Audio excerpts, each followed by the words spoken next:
God, it's the greatest thing I've ever seen. You're overdue. I just felt it's something that makes you look good, and that's cool, and you know, I'm all for it, but I think you need to tone this down because now it's getting obtrusive to the show. But they can go in the afternoon for a U.S. Hold show, on a second. as they did there, Dave? and they can do 180,000 buys for an afternoon show, which they've also done for All In. So okay, we know they can do. We know they can do big. Can I continue this before you cut me off? We know one thing. Yes.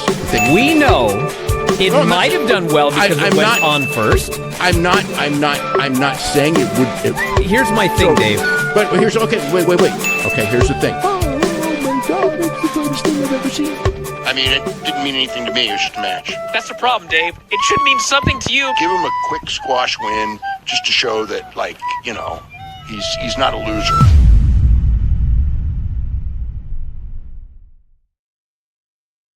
What's happening, guys? Welcome to another edition of Dave Meltzer Dumb Moment of the Week, episode 31.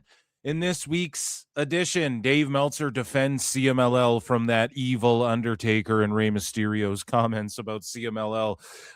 He also defends Tony Khan's terrible AEW booking, and he cries about WWE and TNA. Don't forget. Just in, we have confirmed that Dave Meltzer fears PWT and flutes.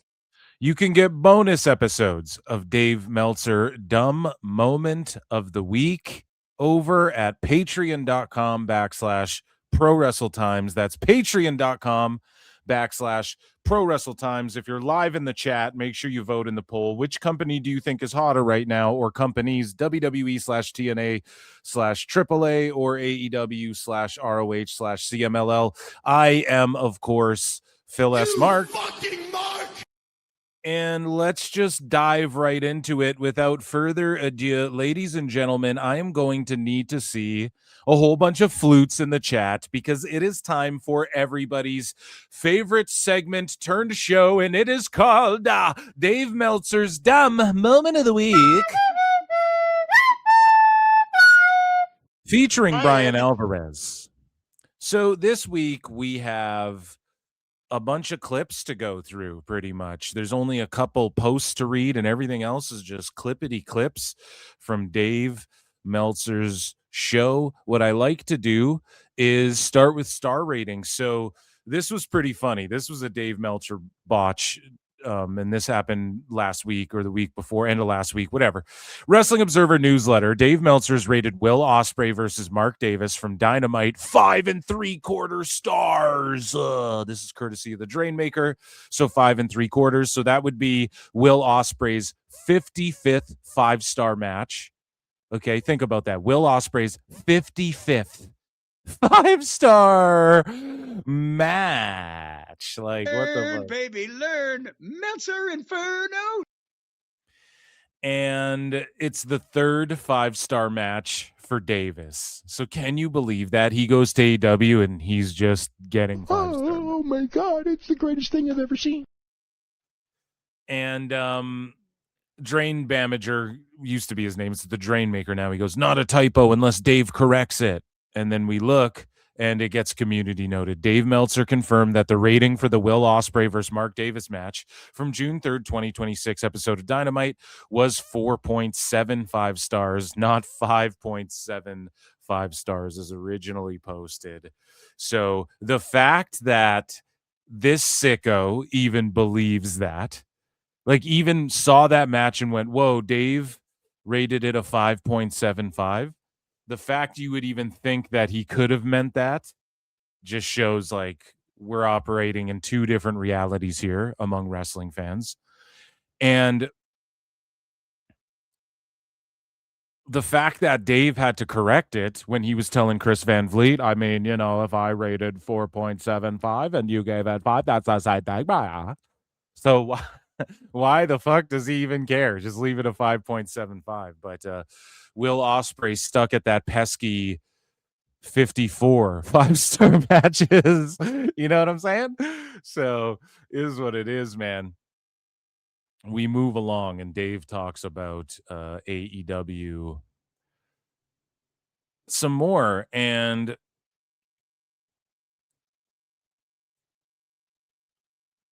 let me see here. He also, yeah. So Dave Meltzer is going to talk about AEW some more, and he talks about Tommaso Ciampa and how effective he's been in. Right. So, okay, this is what I was looking for. Sorry, off screen here. There's a clip where Dave, or there's a moment where Dave fantasy mark books if AEW overtook WWE, and that's the juice that I can't wait to sip on in a little bit here. So, anyways, though, Dave talks about how Ciampa is so much more effective in AEW than he was in WWE. So let's take a look. Even though Ciampa was just kind of having bangers, right? I mean, not all the time, but he did on his way out against Hayes, and in the tag division, like, that's what they did. They were there. DIY were trying to like have bangers with everyone. That's what DIY did, right? They go out there and they do all the crazy moves, and so anyways, sometimes when you switch sides, you kind of when flounder. You switch side, when you leave the force and join the dark side. What the fuck is he talking? When you switch sides, and sometimes you don't, and sometimes you go like, was it the right decision? Let's look at where Ciampa is, and let's look at where Johnny Gargano is right now. Oh God, is that scary? I mean, I got to give whatever Gargano's making to lay there on that box every week. I mean, good for him. But see, it's funny because whenever people take a shitload of money to go to AEW and sit on a bench and do nothing, it's the cope is always, well, the best guy's fucking Tony Khan, and the best guy's Tony Khan. How dare you hate on the fact you're getting paid to be there, blah, blah, blah, blah, blah. Now, with Gargano, all he's done is, quote unquote, had bangers. Now he's working with Jericho, the whole Tommy's mommies thing. Everybody's like, this is ass cheeks. And Jericho's booked into garbageness, and fucking Ciampa, I'm sorry, you're just wrestling like, okay, you're going to have bangers. Who gives a shit? He's going to do some shit with Jericho. Good for him and them. Like, they both probably wanted to work with each other. That's all good. Like, for fans, it's kind of cool, Ciampa and Jericho working together, I guess, maybe not. Maybe that's being too gracious, but Bryan Alvarez sitting here going, oh, well, like fucking what Gargano's doing to sit on that bus. And it's like, dude, when people go and are sitting like that in catering in AEW, everyone's like, oh, well, they're getting paid, so who cares? And I just love how they cherry pick criticisms and apply criticisms that are valid to certain things, but not other things. I don't think that they're in a very different place when they're equally as valid, wise. I don't know if that's what he wants his career to be, but I mean, you're in WWE and that's what happens. But man, I mean, Ciampa wasn't doing anything in WWE at all. No, and he's a great. I mean, that's the other thing is like I don't think people really get that the idea that like, oh, like. You say these matches and what are you saying, bro? Dave's just like AEW better, and it's like it's not even necessarily the guys are better, although there are guys in AEW that are absolutely fantastic. But I mean, look at Ciampa. Okay, so he goes, it's not that the guys are better, but I mean, there are guys there who are fantastic. Well, right, but you weren't saying that. You were talking about better. So when you go but, and then you go, well, they're fantastic. It's like, we know what you're saying, Dave. You're a moron, right? Just say what you actually feel, and you don't come across like such a phony baloney. He wants to say, no, in AEW, the wrestlers are better than the WWE ones for the most part. But it's also, he's about to say, well, the wrestlers can actually go out there and wrestle and do what they want. It's just like show off all their moves that they can do. And it's like, dude, that's fine. But that doesn't like draw. That's like indie shit. It's an indie mentality. Perfect example, right? He has matches in WWE. And at the end of the day, yes, it's about drawing. Like as a fan, oh, why do you care if they draw? I don't really. I don't want to be gouged, and I don't care. Or like I do care that they're drawing because it means it's successful. and you want to see something you like be more successful, obviously. And obviously things can get watered down and Atomania and stuff. Those things can happen when you get too big for your britches. But I think WWE's been adjusting. Like, everybody's complaining about WWE's quality of the product, bro. And I hate when people say the quality of this product, bro. What we have here, this product, like it's fucking cocaine from Colombia and shit. Shut the fuck up. No, I get it. It is a production. It is a product. But it's just the way people just say that. The product is fucking, it's like, oh my God, shut the fuck up. But like, it's not suffering. That's the thing. Like, is SmackDown not the best wrestling show right now? Yes. Is Dynamite though? Is Dynamite that good? It's not that good. Collision's nothing. Nowhere. Nobody's ever going, Collision's the best wrestling show. So we're talking about Dynamite versus what? Raw? Dynamite's not as good as Raw. Dynamite, maybe interchangeably, I might like Dynamite better than an NXT as of late. I think they're doing a good job with the rebuild. I don't know if I've liked any Dynamite better than SmackDown, though. That's the thing. Like, SmackDown ain't that bad. It's not like the worst shit we've ever seen ever, right? And Julia just switched on Kiana James and shit, so they're moving some pieces in the right direction. And also, when people give WWE shit, oh, you released all these fucking people and we don't get a finish to the story. And even I was critical. I was like, dude, it sucks Kyrie just left and like Alba Fire. Like, WWE, you fucked that up. You can't just end the Secret Service. Like, Alba Fire can't just be gone with no explanation. But here's the thing. She didn't re-sign. Maybe they were, and we don't know because they're not telling us every detail. Alba Fire did an interview and said, I didn't get fired. I know other people did. I just didn't resign, so I don't have the 90-day. Okay, how do we know that she didn't negotiate to the wire? And I'm not saying it's a negative. I'm not doing that as like, well, it was because of her that but we don't know. There's an extra element we don't know that nobody's revealed. So how many other people that we thought were quote unquote released who just haven't piped up and been overly public about anything just didn't re-sign or something? Like, we don't know. It might have put their creative in a pinch a little bit as well in some ways. We actually don't know. And it's not like WWE is in the fucking Romans getting dog food dumped on them era. Okay? It's not like the fucking Spirit Squad era of the tail end of the Ruthless Aggression era bad. It's not getting that bad. So anyways, it's not the best. It's not what it was 2-3 years, like WrestleMania 40 again, that was like peak WWE creative and shit, but it's also not the worst shit we've ever seen in WWE. People are acting like, oh, it's so fucking bad. Compared to what? Now, if you argue to me, well, Phil, TNA's putting on great shows. Okay, I've skipped some TNAs. I've been watching MLW. I've skipped some NXTs too. If you want to argue like one of these shows I'm not watching week to week, it's clear and Dynamite and everything. Cool. But I'm watching Dynamite every week. And when I fucking miss shit, I go back and watch it. Okay? So I don't know what to tell you. I'm seeing Dynamite. It's not like it's better than SmackDown or whatever. You know what I mean? Anyways, sorry. I'm going on a rant. They're fantastic. And it's just because it's just this style is more conducive to him. But I think it's more conducive. No, Dave is trying to say that people are allowed to go do what they want to do. This style's more conducive. What style? It's just everyone goes long and does what they want to do. Whatever they want, they get to do it.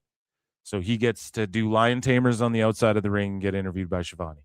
Okay, that's fine. That's not what made Ciampa cool. That's not Ciampa. Hey, guess what made Ciampa cool in NXT? Ready, Dave? A fucking storyline. When he snapped, it was because, yes, he had awesome matches, but then he snapped on Gargano, and then the whole Goldie thing and his whole fucking, he did so much cool shit, like ripping the ring apart. Y'all remember that?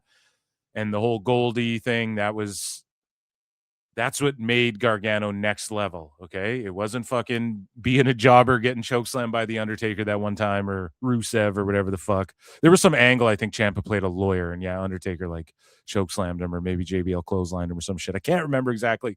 But as a wrestler, DIY was cool until they started being like, we're hashtag DIY. And then they started explaining why they're DIY and their friendship. And then they get in these rivalries, and then the Cruiserweight Classic. They fight against each other, and then they fucking finally lose the tag titles. Or I think they just like struggle to recapture them again. Memory's a little foggy. So much shit has happened in pro wrestling. But either way, though, Gargano ultimately gets beat up by Ciampa, and then the whole Goldie run and all of that shit. That's what made Gargano cool. And again, I'm not saying he can't wrestle good or he shouldn't wrestle good or do all of his moves. And I'm not saying wrestlers should be limited. But again, when people ride the pine in AEW, he doesn't go, oh, what about this guy? Like, he still goes, yeah, Penta's good. He doesn't really talk about Penta, right? Penta went over and his brother was still in AEW for a second. And it was all about like, oh, they should be thankful. That's what he was saying about Rey Fenix. He should be thankful to get paid an inhumane treatment. Meanwhile, they're sitting here like, man, I hope Johnny Gargano's okay laying on that box. I'm sure he is. He's got a kid. You know what I mean? You fucking workaholics. Go home. You're both tired. Bry's tired, okay? And let's see you kids. You get more.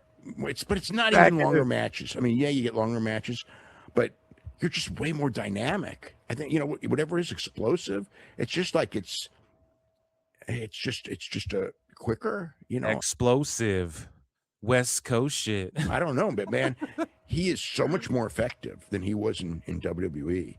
I mean, he was effective in NXT. Don't get me wrong, but even now, he feels like. He doesn't feel bigger or better than his NXT run. He feels like a better wrestler than he was in NXT. No, Dave. You just love AEW too much.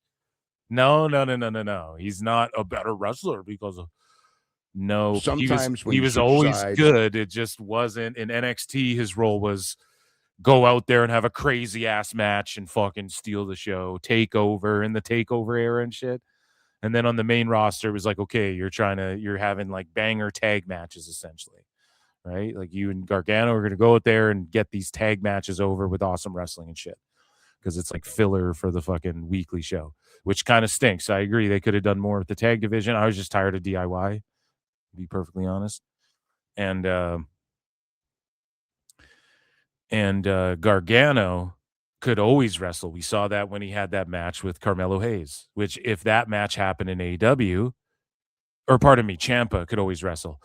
I might have said Gargano there, whatever. Doesn't matter. That match with Hayes before Ciampa left and went to AEW, if that match happened in AEW, Dave would give it 4 3/4 stars. So again, just speaking of AEW and the impact of AEW and whatnot, Dave is sitting here fantasizing and fantasy mark booking a whole bunch this week. Okay, so he's reminiscing about the days of old. He's remembering the old Dude days. And, he's thinking about how if AEW took over WWE and how all the talents are being utilized way better. Right. And he's a better wrestler. You become a super wrestler when you go to AEW. So here's Dave talking about, quote, the most important match that changed the business. And it's like, buddy, are you talking about the whole business? Like in the history of mankind? Or are you talking about like in this era or a decade ago? It's fucking crazy. And Dave, this is further proof that he just views AEW as New Japan 2. Okay. And Omega and Okada, it's like you could say that was the biggest because the chain of events that leads to the formation of. So I don't know if I need a longer clip, but he's clearly in context to try and contextualize this because he goes the greatest and then he's just talking. I think he's talking about like what this quote says here. He was having a discussion about the most important business changing matches in the history of the business. So it's Okada Omega in Dave's mind. So again, when it comes to Hulk Hogan, Ricky Dozan was a bigger deal. It comes to Omega Okada, and dude's actually sitting here talking about, is he saying of all time? I would love if he gave context and says this era or whatever, and hopefully he does in this clip. I don't think he does. The only reason I know about this is because I know about it. But let's listen to how he just connects it to AEW. It's so weird. AEW. And like New Japan was hot in the like a decade ago. AEW then gutted Nuge, gutted. Even ROH was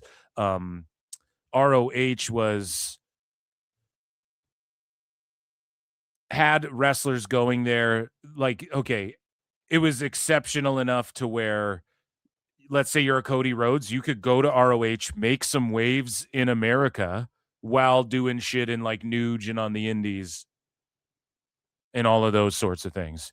You could go to ROH and it was like, okay, this promotion, or like show up in a TNA, I guess, but ROH like had the Bucks there. Kenny could go there. And it was enough to where you would see some of that shit online and you'd be like, oh yeah, that's pretty cool. These guys are funny, or these guys are cool, or these guys are doing good shit or whatever. But New Japan was really hot. AEW came on the scene, gutted Ring of Honor and New Japan, and now both are in a worse place. So business changing, as far as Dave's about to say, AEW spawned off of Nuge because of this Okada Kenny match. And again, it's like because of AEW and Tone, the business changed. And it did in a way where some wrestlers were getting paid. Like you could get paid to not draw and shit, I guess. Like Kenny was getting paid what he was worth, what his draw value was in Japan. Swerve Strickland just gets paid a shitload of money because Tone just wants to give him a bunch of money. So I don't really know how he makes the connection to AEW. If not for the Omega Okada series, there is no Jericho Omega match at the Tokyo Dome that does so much business, has so much interest, and all that. Okay, that would not happen. Jericho went back because Omega made such a giant name, and the Jericho match is the key to the formation of AEW. And then people like to say that tweet was, and I mean, it's part of the story. See, that tweet was, he can't even admit. So like Cody Rhodes put out that fucking tweet about like, we'll take you up on that. And then Dave's like, I think they think that tweet was, but no, it was actually Kenny Okada. But he's talking about the Kenny Okada match led to the Jericho match. Not really. Jericho was going to, I mean, yes, the series of matches they did, oh, it was great, but also Tanahashi was there, and you're talking about how over, fucking Naito's over as fuck, Takahashi is over as fuck. That whole run, that whole, like in the 2010s, man, Nuge was cooking, and the Bullet Club was prominent. The GODs were over there. Cody Rhodes was over there. The Bucks were over there. Kenny Omega was over there. And like it led to Jericho going there to have a fucking match with Kenny, which was like some dream shit. But also it's because Jericho was doing the list, Dave. Jericho had the fucking list of Jericho and he was white hot. Him and Kevin Owens were white hot. Sometimes in life you gotta be a hoe. And then he left for a bit. I think like Jericho showed up randomly on a SmackDown as well. Like wrestled and then just disappeared again. But yeah, he went to New Japan. That's because Jericho was going to do that, and New Japan overall was hot. It wasn't just because of this one match. I know Dave likes to think that because he gave it 7 stars, Bryan. Like, I know because he gave it 7 stars and it broke the fucking scale. He goes, oh, it was the greatest trilogy of matches I've ever seen. And because he labeled it that, he wants that because it's like giving him credit and it's undermining Cody Rhodes. Now, in Dave's mind, it has nothing to do with the fact that Cody Rhodes brought tons of eyeballs, did indies in any and every fucking city, and drew crowds in all these places he went. Everyone will fucking tell you, man. Rhodes went to butt fuck nowhere, put people over he didn't have to put over, drew eyeballs, fucking signing, selling fucking merch, and like drawing people to these indie shows. And then he went all over the place. He made that fucking list. And it's not because like Kurt Angle and Rey Mysterio and the Hardys, everyone was on the indies and shit at that time too. And Dean Ambrose and the Shield were fucking reunited for like a Shield tour or whatever the fuck. And then Ambrose left and he was fucking white hot. Think about, well, Ambrose, it seemed like they tried to fuck with him. Okay. But he was all anyone was talking about. Like, let's say, because remember the rumors were like Nia Jax was going to beat him. And then he got the needle in the ass and the fucking whole, whatever, EC3 beat him or whatever happened. And so with Moxley, the thing is though, is that like That's what everyone was talking about every week was Moxley Ambrose. So it's not because he jumped ship and he's part of one of the biggest acts in wrestling, which was the Shield. Right? And they reunited them and all that shit. It had nothing to do with that. It had nothing to do with fucking like Rey Mysterio was on the first day. It had nothing to do with the story that Cody Rhodes and Dustin Rhodes told leading up to their match and that match. And like the fact that you guys had didn't they bring in Nick Aldis early on and everyone was talking about him? It's not like a culmination of these things. To Dave, it's just like this match is what changed the business because I gave it 7 stars. And so it's the greatest ever, Bryan. It's like, no, dude. Well, look at New Japan now. How did it change the business if New Japan isn't doing any fucking business? And ROH is a shell of itself. Meanwhile, that's what was popping. AEW just became ROH New Japan Part 2. And Dave somehow goes like, well, Jericho and me are the reasons why. And it's like with Jericho, he was going to jump anyways because all of New Japan was hot because of like the 10 things I listed. It wasn't just Omega Okada. Right. But, Tony will tell you, and if you look at the timeline, I mean, before the first All In, Tony was already making plans and trying, and, he already had the meeting with Kevin Riley and everything like that. And it really was the Okada Omega match. So in a sense, like you were talking about the most important match that changed. So Tone was having talks, watch the Kenny Omega Okada match, was having talks with people, and then was what? Going to poach these guys away from Nuge? You know what I'm saying? Like, so what was the plan there? Tone was already having talks, and it had nothing to do with Cody Rhodes. Okay, but it had everything to do because if he didn't make the tweet and Jericho didn't leave and it all wouldn't have lined up perfectly for Tone either. Like, let's say none of that stuff happened because this is what Davey's trying to dismiss it. Okay, let's say Rhodes never left and none of that shit happened. Tone was going to start a fucking league, a wrestling league, and poach Omega? But Okada ended up staying there until when he stayed there. Anyways, so it's not like he would have got Okada. Like Dave is just fantasizing a decade ago that is why and it changed the business. How? Because there's another wrestling show paying shitloads of money to not get a lot of viewership and to do 1,200 fucking people. After Mox was your champ for a year, he can only draw 1,200 people in his hometown. I just don't get it, man. I really don't understand what Dave's talking. It changed the business in the sense that a guy like Ciampa can do whatever he wants, wrestle as little or as much as he wants, and get paid way more than he would in WWE to do it. But it's not based on like, oh, he's going to draw for us.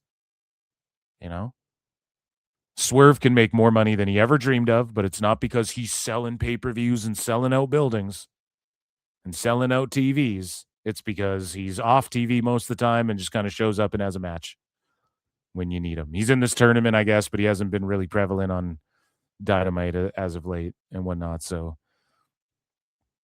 I don't know. The business, it's Okada Omega. But did that match have a big impact on why? I mean, not Okada. I mean Jericho Omega. But that match had a big impact because does Jericho go back to New Japan? Yes. Match with Omega. Yes. If there's no Okada Omega. And the answer to that's no. No, see, that's a lie. So Kenny Omega. So Dave is just talking shit, lying right now. Dave is the devil. Oh. Liar! Lying. Why did Jericho work Naito? Didn't Jericho face Naito right after? What was the series? Or didn't he face him first? No, it was Kenny, and then it was Naito. Yeah, so like, I don't know, man. It's just stupid. It's fucking dumb. And this match, he would have went and because they're both from Winnipeg, Dave, and it was Don Callis was a mutual pal. He was doing commentary at the time over there, and so it would have happened. And he's from Winnipeg as well. So it would have happened. So I guess if we're going to say the most lasting impact, it's probably the Okada Omega match. Lasting impact of what? Why was he talking about this a decade later? And Omega and Okada. Doesn't even make sense. He's just so in love fantasizing about fucking AEW in such weirdo ways. So we move along. And Dave Meltzer is confused with the AEW world title picture himself. He's confused because it's not being booked exactly the way. So this is what's happening here. Either Dave's lying because I exposed him for just laying out what's supposed to happen. So he's trying to make it more convoluted than it is. But I agree. Like, what does this cage match, lights out cage match? So it's a lights out match, but then you add the stipulation of cages and adding extra people to it and what the stipulation will be. And then if you win, then you get a shot at a title, but it's a lights out match. So this is the worst the booking young ever. Superstar, babyface, the former heel thing. So literally, Tony Khan is the worst booker of all time. Tony Khan. Like, okay, so it's lights out, but if you win, you get a title shot. But even though AEW wouldn't recognize it or whatever, but then there's a cage, but then you all get partners, and then also it's on Forbidden Door. So what the fuck does that have to do with Forbidden Door? Isn't Forbidden Door, shouldn't that be like, MJF fights someone from Nuge or CMLL or something? This is where you get away with just getting him a quick title defense. You have All In coming up, so really you're trying to preserve MJF in a way where, like, imagine he takes a loss in this cage match and then he goes and fights Briscoe at a title match, and then again Dave talks about in Montreal, and he's like, but don't do that, it has to be Kenny Omega, Bryan. He just wants Kenny. He laid it out. Dave laid it out. In Montreal at AEW Redemption, Kenny's going to beat MJF, and then Ospreay's going to beat Kenny at All In to cap off their trilogy. He laid it out exactly. So either Dave's just like fucking around here, but I think he's genuinely confused, and I think this is terrible booking, and I think Dave will still try and give Tone Booker of the Year, even though he's sitting here like scrambling to understand The best guys, Tony Khan. Is even going on in the world title picture. It's so funny. So this show will not have a world title match, and that has been pretty much a fixture. Not every AEW pay-per-view, but all but a few. All the TV has been Kevin Knight, Kyle Fletcher, Andrade, who else? All Mark Briscoe, all doing promos wanting a world title shot. And then you end up not even having a world title match. Well, and I thought, like, see, Dave, this is the thing. Like, this is how bad of a booker Tony is. Even Dave, when he lays out, he's like, let's go back a couple months, right? Dave's like, there's like 6 people chasing the world title, Bryan. It's the best thing. It's the greatest thing I've ever seen. Right? They have all these multiple title challengers, Bryan. And when you do that, it makes the show exciting. And it's like, exactly, Dave. Imagine that. The most simple old school thing. And you're fucking clapping about it. Oh my God, AEW's on fire right now. Oh, why, Dave? Because they're letting you know people's vocation and what their targets are. And they're doing backstage promos and people are sweating the champ. And it's like, you have all these challengers lined up, It's like in MMA or boxing, when a division's exciting is when you got like the top 10 is people where you're like, holy fuck, this matchup, they should do a tournament. This division's so stacked, and not just tournaments for the sake of tournaments. Like when you have a genuinely, truly stacked division, you're like, fuck, well, let's just, these winners fight each other. And then these, you know what I mean? That's the best feeling. And AEW kind of fucking had that going on. But again, Andrade and Kenny just end up in the Anarchy and the Stampede or whatever the fuck it's called match. Stampede in the stadium. And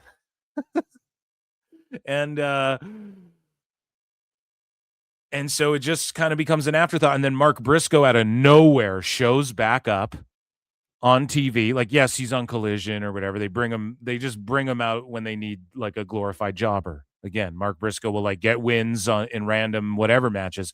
But then when it comes to like the title shot, yes, he won the TNT for a minute, but the title shot, he chokes, he loses. That's typically the big match. He always loses. It's typically been his MO. And so they're actually pissing on Mark Briscoe without even realizing it. But you'll never get me to hate on Mark Briscoe. He fucking rules, okay? Just saying, though. This is so that, like, Mark Briscoe, this is the meaningless nothing match, the cage whatever, the cage war 5 versus 5, who gives a fuck match. So he'll get the pin here. Then it'll result in, like, a match at Dynamite or whatever, or Redemption if Kenny Omega has other obligations and shit in Japan or something. And then he'll lose that one. So he always loses, like, the meaningful match. And we can all see it coming a mile away. Doesn't matter, you know? That's besides the point. Dave was hoping for all of these title challengers to face MJF like, holy shit, MJF versus Kenny, MJF versus Andrade, MJF versus fucking Swerve, MJF versus, you know, like he knocked all of these guys out, boom, ba boom, ba boom. But instead it's like MJF's defending his title on an indie against some random guy. MJF defended his title against Roosh. Now Roosh rules, but they didn't build Roosh up. They just fucking brought Roosh out of nowhere, had him cut an amazing promo, do an awesome vignette for him, and then he just has the match with MJF and loses. And it's like, it would be great if, like, Roosh was on TV for a while. Why didn't he just fight Andrade? Andrade comes and tells Roosh, yeah, like, you got this. It's like, well, why didn't he just fight fucking Andrade? You know, he's like been circling around. He's like number 4 in line. MJF's knocked off a couple guys. I could see Andrade. You could argue he gets the next shot, right? Like, it's right there. Tone has it right there. Then he just finds a way to squander everything. And even Dave, who's about to he will give Tone Booker of the Year again. He will try to, for sure. He'll defend Tone tooth and nail and be like, no, there's too many stories. It's such a good story. But meanwhile, this is just the simplest thing. And even Dave's confused by it. He's like, why the fuck did Tone line up all these challengers, quote unquote, challengers, and then like 2 of them get title matches, and then now MJF's fucking around doing this? And I think the fans can sense that too. They're like, okay, so what is Andrade doing? He's just, you know, he's just having matches, taking pictures with bitches. He can cut all the good promos. He can fucking do whatever. But if it doesn't actually amount to anything and you don't capitalize and you don't actually play things out, sometimes the simplest things and going old school is the way to go. You don't need to convolute it with all this bullshit. But Tone always finds a way. So even Dave's like, what the fuck? I thought we were just going to have like MJF beats everyone, you know, by hook or by crook, gets to All In, or he loses to Kenny, whatever, because that's Dave's fantasy booking. And then it's fucking Ospreay Omega at All In. I think you should just run with MJF until All In, and you just try and build Ospreay up as the fucking greatest underdog babyface of all time. But they've already fucked that up because he's running around with the Whitepool Bumbleclot clan. So anyways, I'm going off again, but Dave is like stunned because he's like, oh, they had all these title challengers. And then now he's like naming new guys. Well, Kevin Knight. And now Kevin Knight's like in the loop as like, oh, I could be a title challenger. And by the way, Kevin Knight's a fucking terrible heel. I like Kevin Knight. The way they did his turn was good, but then just align with the Callis family. And he's not even himself. He's like a different fucking guy all of a sudden. And what I mean by that is like, you turn babyface, it doesn't mean, or you turn heel, it doesn't mean all of a sudden you're just like a stereotypical bad guy cadence and shit. The best bad guys are like themselves when they're like Stone Cold. If he's a bad guy, he's talking the same way as if he's a fucking good guy. Or what you do is take risks to make people hate you, but you don't cut like stereotypical, I talk like this now because I'm a bad guy type thing. It's like, dude, you're like not even acting like yourself. It's cringe. That's not what makes you a good bad guy. You know, someone's got to explain that to him. Anyways, but Dave is like now listing other people, Kevin Knight and shit. Exactly. Tone did not book this the right. Where the fuck's Andrade? Where's, you know, there's all these matches we were supposed to see. Tone doesn't know what the fuck he's doing. You know, I thought for San Jose, you know, that like a lot of people here had hoped for like a Mystical MJF rematch. A lot of people I didn't here expect that one for a million reasons, but a lot of people here wanted to see Mystico. Yeah, I mean, that would be the match. You want to talk about how over Mystico is. You want to talk about how fucking amazing he is and how, CMLL is a draw and how fucking this is Forbidden Door and it's got New Japan and CMLL and Stardom and all of these things, right? Mystico's so over and blah, blah, blah. I bring him up in the same breath as Roman Reigns. And I get it. They did that match in Mexico, but yeah, why isn't that the match they're just resting on? If everyone's such a draw and everything's white hot, then like just do that match and fucking do this cage match story like sans the title. You don't even need MJF to be involved in this story. And then here's the problem too. MJF has to go to the Callis family and fucking hire 5 of the guys. I need 5 of your best men.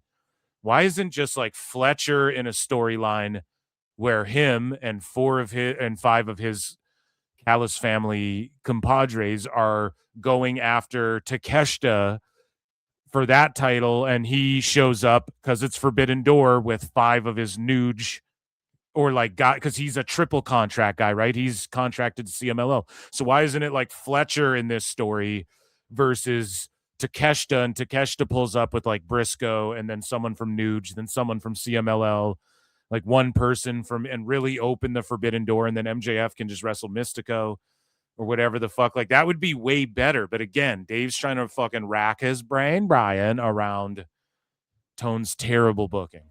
I thought it was the perfect city to do Andrade, especially when Andrade had that great match on the last show, and they're still building it. And it's like, I'm trying to figure out what they're building it for. The other one is that the stip is that if the babyfaces win, Mark Briscoe gets a title shot at MJF. And if that's at the Montreal pay-per-view, I don't think that's the Montreal pay-per-view. Yeah, well, I mean, I think the Montreal pay-per-view is Kenny Omega. Just the fact he's like depressingly. So this is what I mean when Brian's like, Dave, you already know what Tony booked, is why I think Brian sounds all depressed. Because he's like, Dave, it's almost as if maybe Tone has confused Dave, or maybe Dave is trying to like add a layer of intrigue because he heard DMDMW and heard your boy Philly Phil expose him for fucking just stooging what's going to happen. But so Brian's there like, Dave, you know that it's going to be Kenny Omega. It's either that or he's just exhausted with the terrible booking too. I don't know. Okay. Well, if the Montreal pay-per-view is Kenny Omega, then you would think that this pay-per-view should be Mark Briscoe, because that's still, Well, I think what it seems like is going to happen is they're going to do like 4 straight weeks of MJF title matches. I don't know physically you want to do that. Well, you may have to, because you're going to get... See, and here's Dave's like, I don't know if you want to do that, though. No, dude, they're going to do the Briscoe one for sure on TV, on like a Dynamite to pop a rating. Because after playoffs, like as soon as the NHL and NBA finals are over, fucking, I'm pretty sure that's the Gunther match with Rhodes is booked for the Friday that all playoffs are done. Right? So they're going to try and pop a rating on that SmackDown. Tone's probably thinking the same thing, so points to Tone. But the fact that they are lining up all these challengers for MJF, Tone's a bad booker. It's just going to end up being MJF loses the shit, and then like some of those people are going to go after Kenny, and they're just going to forget about MJF or whatever. Maybe. I don't know. It's just we've seen this play out so many times with Tone. So, well, I guess it's possible MJF's team could lose. But Jet is supposed to get a title shot. I think MJF's team's going to lose for sure. The way Dave just stooges it all, well, they're going to lose for sure. Okay, then who cares? Who gives a fuck what you're talking? You already know the outcome of all of the bookings, so why do you even really care? So, Dave Meltzer was talking about if AEW were to take over WWE, I believe, where's this clip here? Just give me a second. I'm going to find this clip. And let's see. He talks about some indie stuff. Oh, yes, right here. Okay, so Dave Meltzer, he talks about what it would take for AEW to overtake WWE. Okay. And so not only is he fantasizing about how the wrestlers are booked better in AEW, I guess, or they're better wrestlers than they were magically, even though he's just ignoring the Carmelo Hayes match with Ciampa. And he's fantasizing about how a decade ago New Japan made AEW so great and changed the business and all of these things. But Dave is now fantasizing, and provided he got a super chat, but he is now fantasy mark booking what AEW would have to do to overtake WWE. Now, I will give Dave a based flute here because he is ridiculous and his fan base is ridiculous for even asking this stupid fucking question that Dave has likely already answered to some fucking 4-follower bot on Twitter already. But Dave also is somewhat realistic here about like, well, AEW can't overtake WWE really. Okay. So let's check this out. Do you think WWE currently has the "we have Hogan" mentality, only it's Roman and Cody? I don't Like, think listen, no. Like, okay. This is what I mean. Garrett's the fucking side piece. Gigi's the side piece.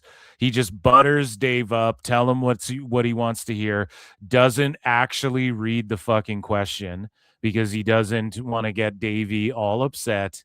He's just there to hear Dave out and let him know he's the man, right? And so this guy says, do you think WWE currently has that "we have Hogan" mentality with Roman and Cody that Bischoff had? So even the question is like, oh, they have Roman and Cody Rhodes, so it's like the "we have Hogan" thing with Bischoff, and you know what happened there? He came out on a motorcycle and then bam, overtaken by the Fed.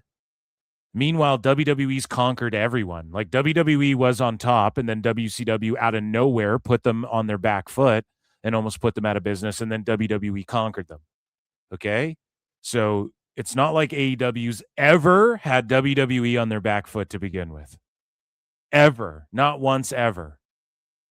So the fact that people even approach this question or think this way about it is ridiculous. Oh, do you think they jumped the shark and they're just like, whatever, we can do whatever we want? No, dude. No. This is why everyone cries about the creative so hard, because WWE ain't going nowhere. It's the A thing in the wrestling world. You just have to accept that. So at what point are they just like, whatever? Okay, Roman and Cody, they have fucking Punk and all these other guys too. They have all these other big stars too. It's not just those two guys.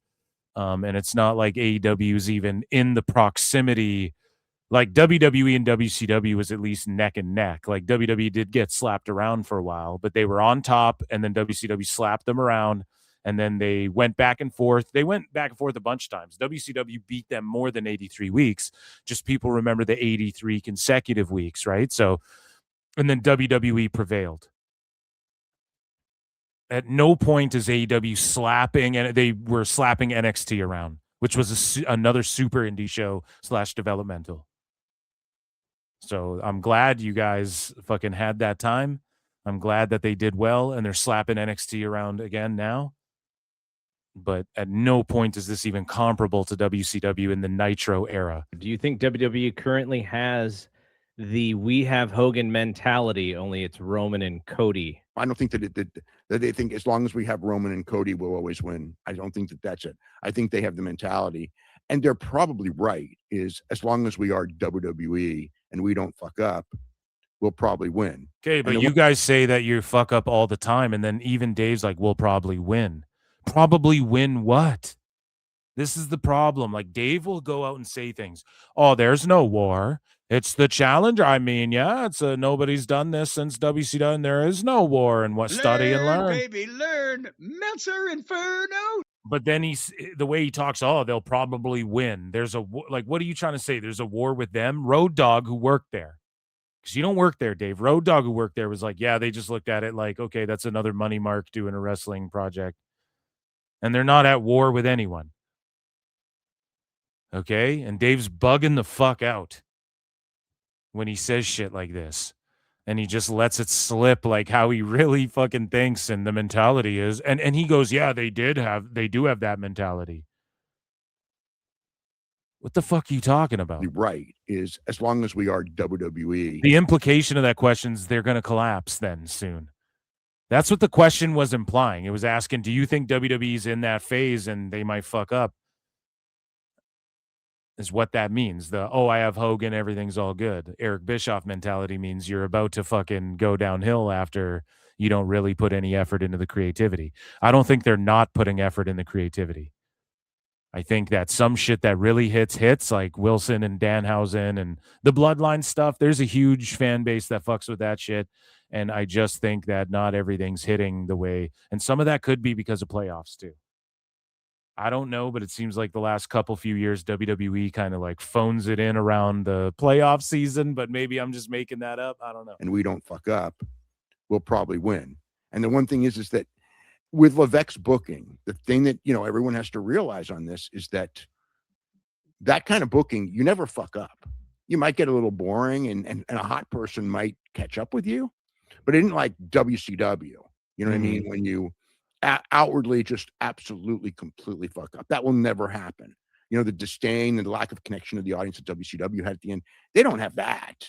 They're just kind of they're kind of in a lull. They got their pattern, and you get your pattern show every Monday and Friday. So then what's Dynamite? Dynamite's like one of the most boring fucking shows every week. And it's like Tone's been in his pattern for 7 years, and I feel like they've been in a lull the last 5 years, man. 4 years at least. Let's say 4 and be generous. Because like COVID, you can't really, but like, man, that COVID AEW era, it started so strong, then it got so shit. Once Matt Hardy showed up, it got shit. And you go on the road and you draw pretty well. And the guys are all good. They're not pushing like guys that are terrible or anything like that. And they're over to their audience, but the spark's not there, Yeah. I mean, but I think that's the thing that gets them through this is like, in the end, we're WWE, we're always going to win. And I just don't even get what that means. Well, in the end, we're WWE, so it doesn't matter. We don't have to try and make this any better of a show. I guarantee they don't think, and like they're not sitting there putting on Raw and going, oh, fuck. Well, we're still WWE, so we're still just going to beat AEW. Like, is that what Dave's trying to say? Advantage they have. Because he started this by talking about AEW. So it's like, are you sure that that's the mentality they have? Like they're thinking about Dynamite. We're always going to win. Win what? They're in competition with themselves, really, if you think about it. For being WWE are so big that, in the foreseeable future, that is what it's going to be. I mean, I can't say that 100% because I've seen explosions in wrestling and stuff. But it's harder now. I mean, like the explosions in wrestling that I saw where you see, Dave is like, oh, it's hard now. The explosions in wrestling where Dave, there was an explosion in the fucking 70s, in the 80s, in the late 90s, again in the late 10s, in the mid to late 10s outside of WWE, and then again in the 2020s for WWE, there was an explosion in popularity. And so Dave's like, oh, it's harder now, and like in the future it won't happen again. Like just doom and glooming, fucking, you don't know, man. This Bloodline story right now, what they're doing with Jacob, could spin into Jacob becoming the next like Roman level star with a belt, telling stories about their bloodline and shit. Like, we don't fucking know. No, they already did that. It's like bringing back the NWO. I don't think it's the same thing because this is like family shit. We're going out for a family affair. Someone just really got super, super hot. They were still the number one group in their territory that got super, super hot with a good angle. It isn't like the number two.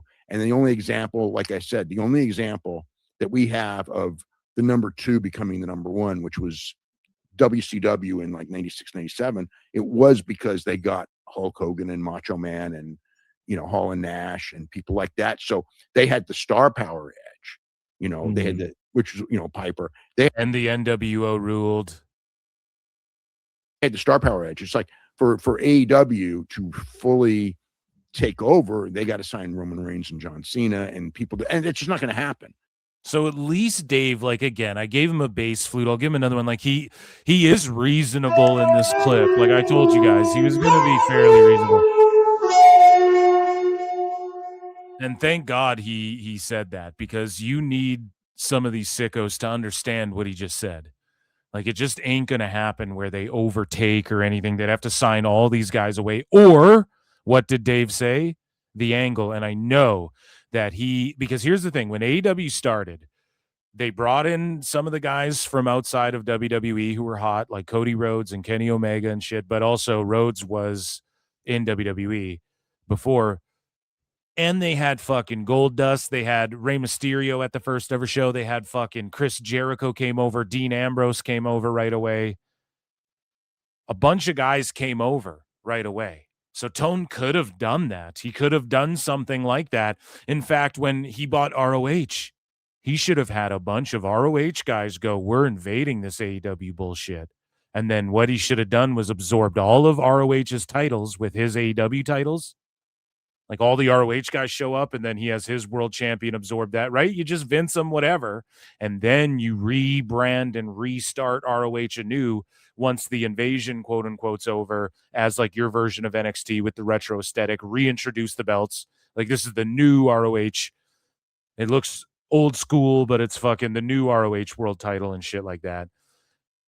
He could have totally did that then too. So we fucked. I'm not saying copy the NWO, but he could have done a hot enough angle to blow shit up with some invaders from WWE, or he could have done a hot enough angle to create some interest in ROH to get that fucking really spicy. He didn't do that. And Tone could right now, if he just figured out creatively how to be a better creative and a better booker, he could create an angle, because let's face it, Hogan was in WCW, but it was Dungeon of Doom. Like, a bunch of it was bullshit, okay? The NWO angle is what blew it up and took it over the top, dude. Right? So Tone could still pull it off. It's not like he doesn't have a bunch of ex-WWE guys who were massive. Jericho was the hottest thing in WWE. That you just made the list shit was one of the hottest things in WWE, if not the hottest thing, before he jumped over, went to Japan, went to fucking AEW and all that. Dean Ambrose was white hot. They reunited the fucking Shield for his farewell, dude. And he dipped the fuck out, showed up in AEW, massive pop. It was huge. Moxley was on top of his game, man. Former WWE champion. He shows up. Crowd goes fucking insane. That was a nutty moment in AEW history. And that was nutty in the world of wrestling. And that's why a million people watch that show. It's because, fucking Jericho was white hot, and you had fucking Ambrose, who was like, everyone loved Ambrose. Yes, WWE's fucking with him a little bit. But again, like I said, we were all talking about him at that time. Good, bad, or indifferent. They reunite the Shield. Everyone's like, holy shit, they're doing fucking big numbers on their house shows where they reunited the Shield and all of that. So Tone had the chance to do something that fucking, and he kind of did at the start. And the Cody Rhodes, Dustin Rhodes angle. And then when Rhodes is like, to fight the Bucks, I need my brother. And they hug each other. That's like, oh shit, they're cooking. Tag team wrestling means something in this company. It was like, fuck yeah. And then they just didn't continue to, and there's no effort at really, really good angles. It's just lights out, unsanctioned, multi-man cage, casino gauntlet, tournament. That's all Tone knows how to do. And then everyone just goes, well, the matchmaking. I mean, these pay-per-views, they just did a bunch of crazy shit. And everyone, okay, that's fine. Super indie-ish then. So it's not. So Dave is coping here a little bit. Like, he is being reasonable about AEW. It'll never happen. But it's like, Dave, don't count them out. Like, this is what I mean. Dave, these people are not good for AEW. People like Phil Marks, who gets called a knee drone, is good for AEW. So I'm saying real shit. I'm telling you, it's really real. You can't count them out. If Tone just got out of his own way, maybe someone could come in there and book a fucking angle. As good. It's okay. Roman Reigns blew up the business with the Usos again. And then all of a sudden we get the bloodline stuff. How long was Roman and the Usos? It's not like they needed fucking Hulk Hogan. They didn't resurrect Andre the Giant from the dead to come back and do this fucking angle. They just use guys who were on the roster, and they figured out a fucking angle that blew up the business. You figure it out. Tone could still figure it out, Dave, but you're just bad. You give bad advice. You don't actually care about fucking AEW. You care about just like having your sicko fantasies unfold. The best guy's Tony Khan. So it's you think- annoying, you know? So Dave is going to talk about WWE here. And so Dave is talking about how and questioning if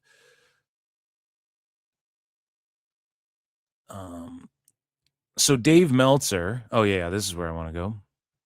So Dave Meltzer says, have you ever seen a company that reacts more to social media and criticism than WWE right now? And so listening to criticism is a good thing.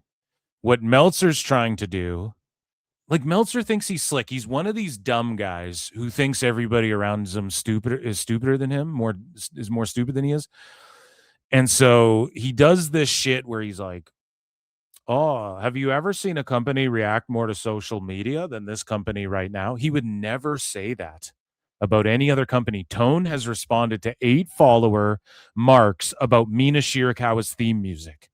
I'm not joking. He had a Cuervo with him the whole time, too. That is the ultimate reacting to social media. When shit's trending to where it's like the number one, if you just open your app and look to the right-hand side and you see it's trending and it's something about WWE, that's one thing. Of course you react to something like that. When it's Tone reacting to 2 sickos with an accumulated 28 followers having a conversation about Mina Shirakawa's fucking music, that's listening to the fucking internet way more. That's listening to social media. Like, how did Tone even see that conversation in his fucking timeline? He had to like search that, vanity search himself. So Dave is doing this thing where he's trying to casually, oh man, have you ever seen a company react to social media?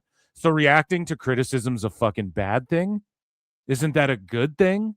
But the spin is, oh man, if you listen to the fans, haha, fucking idiot, we were right, you were wrong, nah. That's the problem with social media. It's everyone just being like, I fucking told you so, bro. I knew it, man. So let's listen to Dave here, like casually be like, boy, it's just some talking point he wants to bring up to try and be like, yeah, Nick Khan's lying. They listen to social media. We get it, bro. We get it. You're coping. They listen to criticism, but then they tell everyone they don't. And that for some reason triggers you, even though it's the corporate people saying this. Triple H is like, we listen to everything. We're going to stay the course, but we hear the fans. Triple H is just like in the middle. Nick Khan no-sells everything. He's like a fucking cold-blooded billionaire type business guy. That's how they are. He's a killer. In the business world, you call guys like him fucking killers, right? And it's just that Dana White shit where you no-sell everything. Who cares? Why do you give a fuck about that? Have you ever seen a company that reacts more to social media and criticism than the WWE right now? I mean, I can't come up with one. Probably not. WCW, did they? Well, they didn't have social media really back. WC, buddy! And Dave, oh my God. See what he's trying to do? No other company ever reacted like this. Okay, bro. Dixie Carter would tweet shit out and she got fucking clowned on. Tone spurged out about Barry and John Cena, calling people bald assholes, reacting to social media, literally asking you to unblock sickos that you've banned off your message boards and shit. That's how deep in social media you guys are. Tone has changed people's music back, according to him, because of what 2 sickos are talking about on Twitter. Let alone bringing up WCW, where social media in the last decade is different than it was, let alone back then when there wasn't even social fucking This just media. in, we have confirmed that Dave Meltzer fears PWT and flutes. Yeah, WWE was on MSN Messenger and the NoDQ.com message board, listening to what people said about WCW. How the fuck do you even compare those things? WWE right now? I mean, I can't come up with one. Probably not. WCW, did they? Well, they didn't have social media really back then. Well, they had stupid shit on the internet. I guess they reacted to that. To a degree. I guess you could call that social media. To a degree. But anyway, it's bad. What's bad? The reaction to it. Yeah, the reaction to that was, but I mean, these two have zero chemistry, man. They have zero chemistry. Bry's trying so hard, but he's a cuck. He just sits there and takes it. And Dave just sits there and like Bry's like, okay, what point are you trying to? And he just goes, it's bad, because he just thinks that's what Dave wants to hear. But Dave always has to, even if he agrees with what you're saying, he almost always has to like flip it and just contradict it. Even if it contradicts himself, he has to like flip it as though, no, here's what I'm saying, and this is more valid than it, whatever you're saying, even if he fully agrees with Bry. the point is just like the WrestleMania is an example of them reacting. The thing yesterday is an example of them reacting.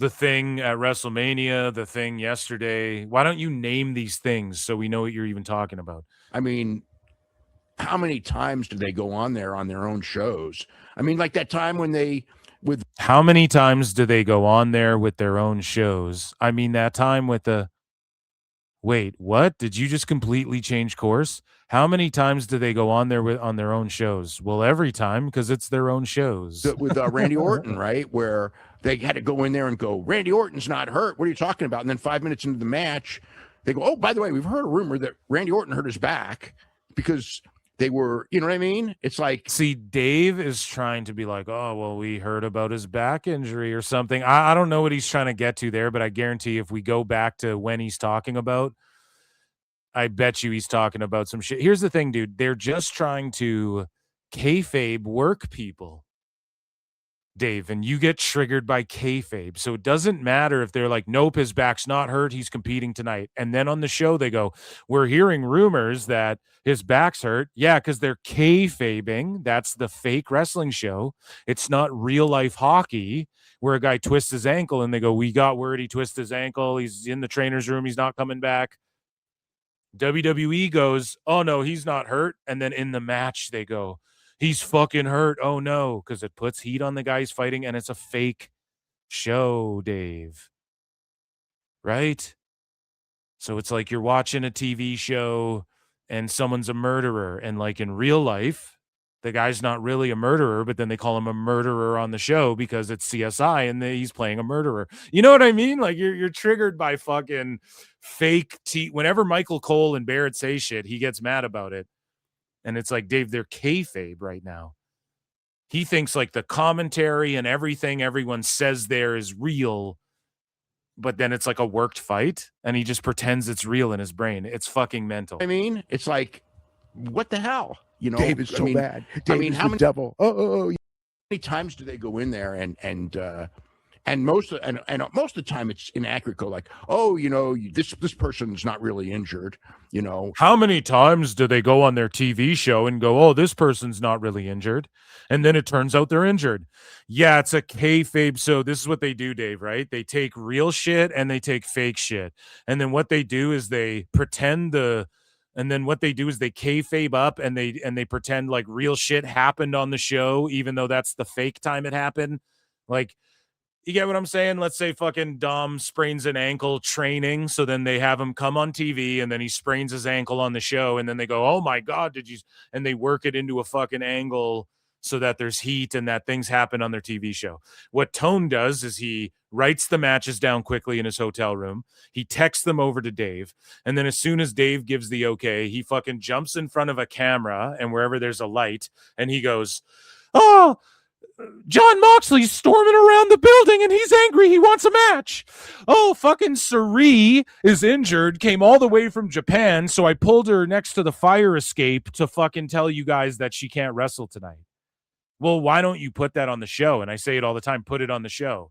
So WWE, instead of just going, this guy's fucking hurt, they put it on the show. They go, this happened on the show. Oh, no, he's not hurt. And then fans go, oh, see, WWE denied. And then they go, oh, he tweaked his fucking knee. He's actually hurt. Because they do it on the show, Dave. So I know you're not a good booker. You don't have a good booking mind. The booking you admire is terrible booking from Tony Khan. I know that you watch Tone's lives and go, oh, well, he explained. The best guy is Tony Khan. But that's all shit that should be happening on Dynamite. So if a wrestler hurts himself or herself, and you're able to work it on a fucking angle, do it.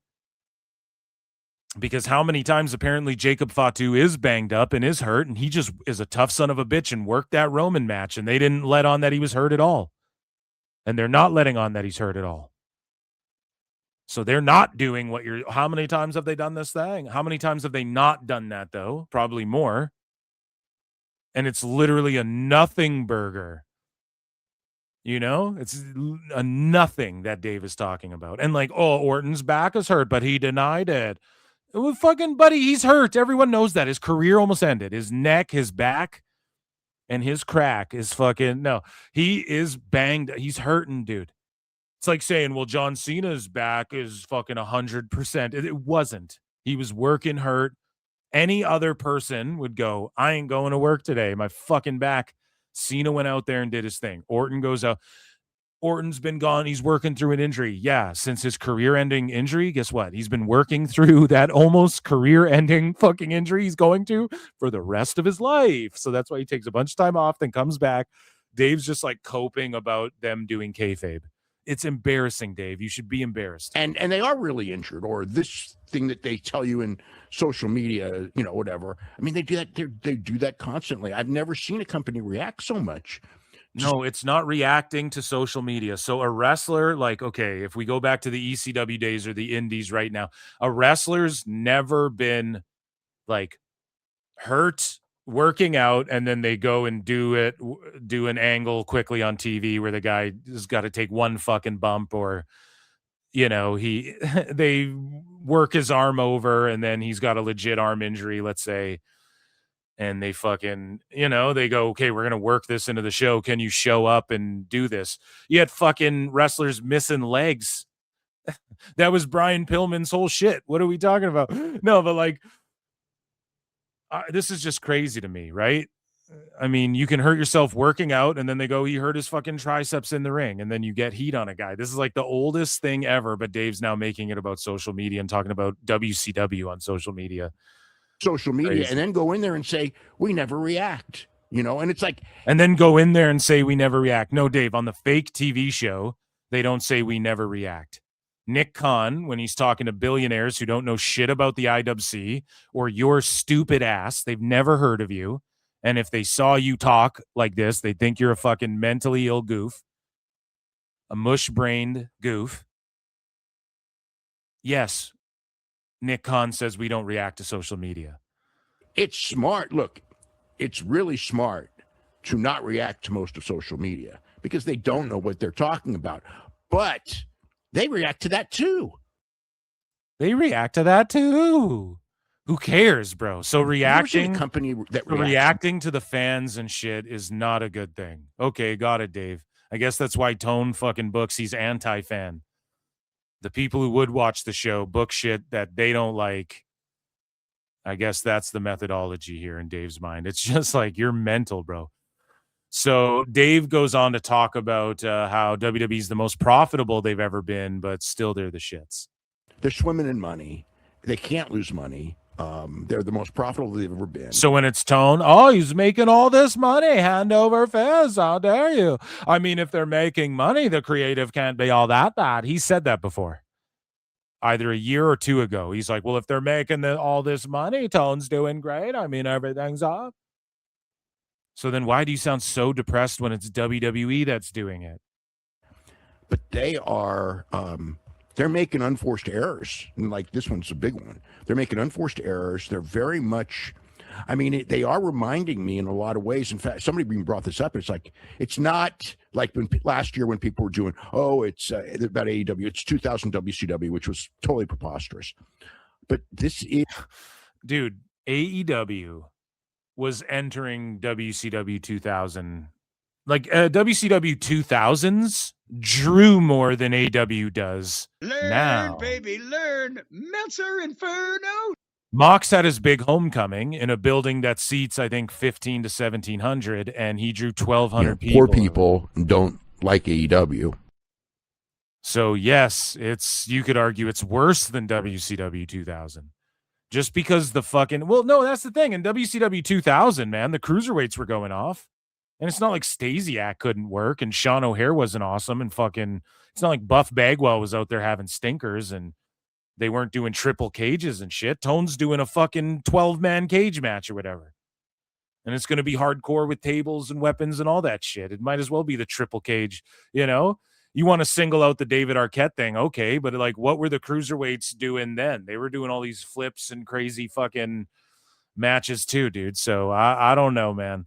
I don't know what Dave's talking about here, but they were drawing. WCW 2000 was at least drawing more than AEW. Maybe not the pay-per-views, but it's not going to be the WWE is not going to be as bad as WCW, but it is. I do see similarities with 1998 WCW here when it's like they're still doing really good numbers across the board. They haven't collapsed.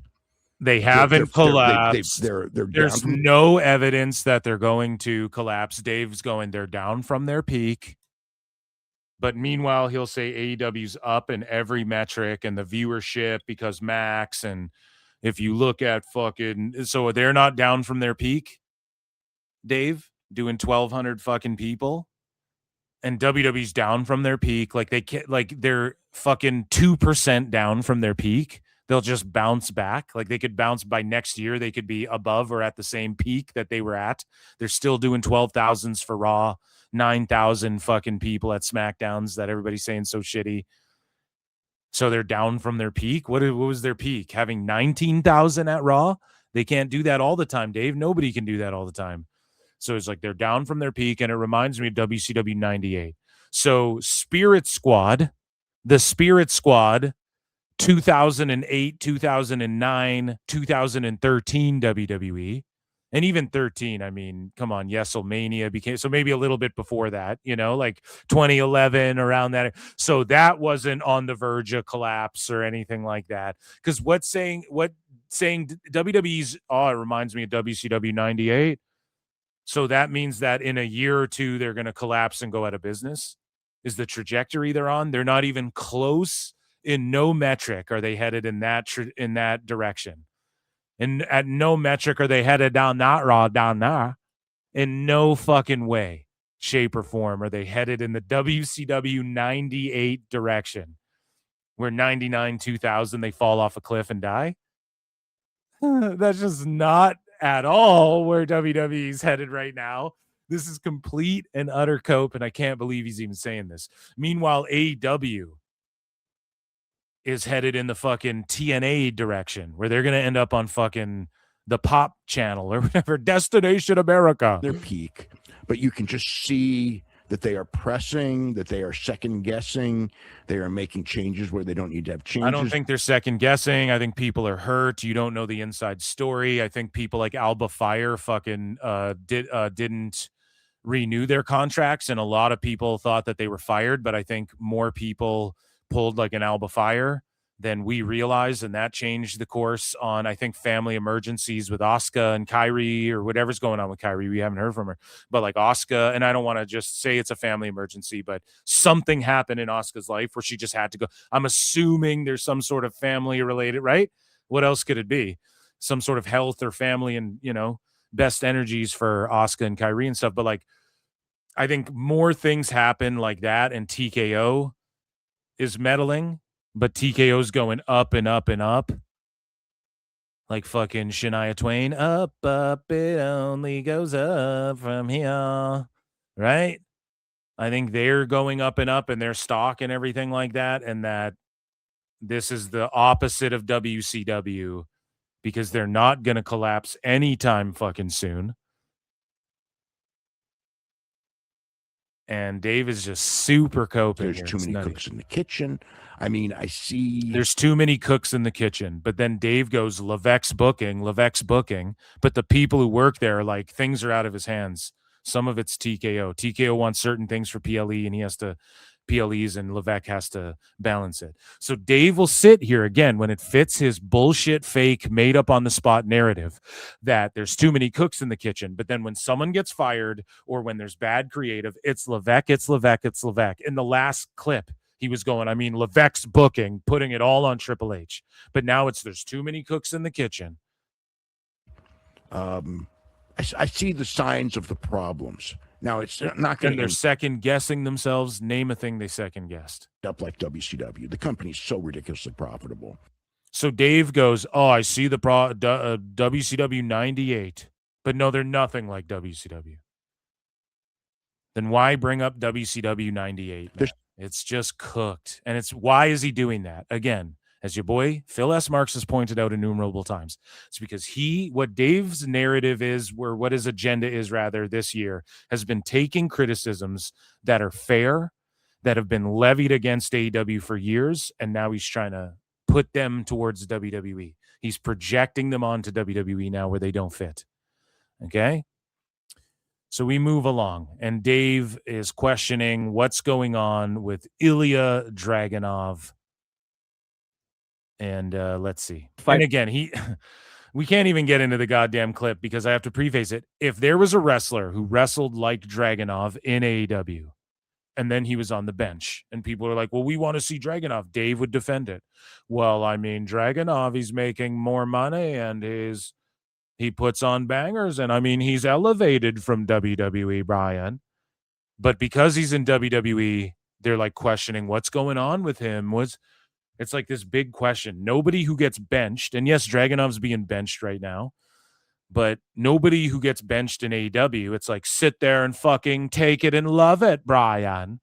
That's what Dave says about those wrestlers. But with WWE, it's like, oh, I mean, Dragunov, I just don't know. Fightful recently said that Ilya Dragunov's absence from TV is due to no creative for him. But why? He's tremendous. Should we be worried about his future in WWE? I just think that they've got other guys that they've got storylines now for. And, I mean, it's like you add some people and some people get lost in the shuffle, and to them, he's a unique character, but he isn't to them. He's an interchangeable mid-card guy. And, how are you just saying that about him? How do you know that's what they think? And Dragunov's not interchangeable, Dave. This is a bad assessment. Dragunov beats everyone up. And I pointed this out. It's going to happen. You can't have Dragunov beating up your whole fucking mid-card TV roster. And they don't have him. Look what happened. Okay? He's not on TV all the time because you can't just beat the fuck out of everybody for real. Trick Williams and Sami Zayn aren't trying. They're superstars. They don't need to get beat the fuck up for real fighting Dragunov. So it's like, what do you do with him? He needs to be a better character. There's nobody interchangeable mid-card. Okay, who do you slide out and then slide him in the mid-card right now? Are you jobbing him out like Cardona? Like that upper, like mid-lower guy? Or is he taking Kit Wilson's spot, wrestling fucking Danhausen? Like, no, dude. It's because his role is you got to fight this guy, and he brings a serious fucking competitive match. But he's not interchangeable. Is he just a mid-card guy that they're kind of like, we don't know what to do with? Yes. But interchangeable is just like being disrespectful to him and the rest of the roster. Okay? I mean, you can do something with him and you can bring him back. But they got a lot of guys like that. And, they don't see him as you don't know how they see him. Shut the fuck up. They don't see him as a top guy. They just don't. How do you know Gunther doesn't win the title and then Dragunov doesn't come in and go, I beat you in NXT UK, and then fucking he's Gunther's first challenger? How do you not know that, Dave? If anything, I think they view him. I think Triple H views this guy higher up than what I would even put him. And you just can't see that get played out right now because if Dragunov really hurts fucking Rhodes or really beats the shit out of your actual top guys, that's not good. Now, Gunther can handle it, but Gunther might win the title from Rhodes on SmackDown, choke him out more after the match, and Dragunov might run out and make the save. And then imagine Dragunov fucking turns heel and joins Gunther like people of Fantasy Mark booked, and he beats the shit out of Rhodes, and now he's the guy you got to fight to get the Gunther. Or maybe he fucking just goes after Gunther and goes, I've beaten you, Gunther. I beat you in NXT before, remember? I'm going to beat your ass again for that WWE title. Boom, he's in a WWE title match. You don't fucking know, Dave. And I don't know either. And I don't think fucking Lex Luger knows either, Lex. I don't know! Me neither, but like, me saying all of this Fantasy Mark booking shit is just as valid as Dave going, they don't view him as a fucking He just came and won the U.S. title out of nowhere. The reason he's not on TV every week is because he just can't beat everyone up, and I've made that clear. And I'm not even saying that they're necessarily wrong, but he's never really had the opportunity to be anything more than the guy who, you know, gives you really, really great matches, and he's got a level of intensity that no one else has, which is his calling card. But I think that maybe they feel that, you know, the promos aren't great, you know, as long-term order promos that the guys that they favor. They're unique, though. They're different. Dave's just like, so the way I'm fantasy mark booking, well, here's all the stuff he could do that would be good. Dave's just like fantasy mark booking that he's not good on promos. No one's ever said that. Well, the guys that they favor and want to push, that's not why. It's not his promos why they're not pushing him, bro. What the fuck? He's very unique, and I think that the fact that he can go out there and bring something out of the crowd, because no one else works like that in oh my God, in AEW or W. Dude, no. Okay, I'm sorry. The crowd sometimes we're kind of quiet for Dragunov when he's going out there and like shoot fight motherfuckers. They're kind of like, I don't know. They get more hyped for other shit. Dragunov, I think just a character change would be nice. And I don't want him to tone down the physicality either, but it's like, maybe if you want this to blow up, he's not interchangeable. Like Dave literally just said he's interchangeable. Now he's talking about how unique he is. How fucking mental. This is what I'm talking about. Play the fucking flutes. Like, oh, Dave just flip-flops around on things that he says like nothing. This clip starts by him going, they view him as interchangeable, when really it's like, no, Dave, they don't. And now Dave's talking about how unique he is, and that's why he's not being used, even though they view him as interchangeable. But he's so unique, and his uniqueness is why he's not really fitting the mold there. So is it his uniqueness or that he's interchangeable? He just makes shit up and tries to attribute the worst. Sorry.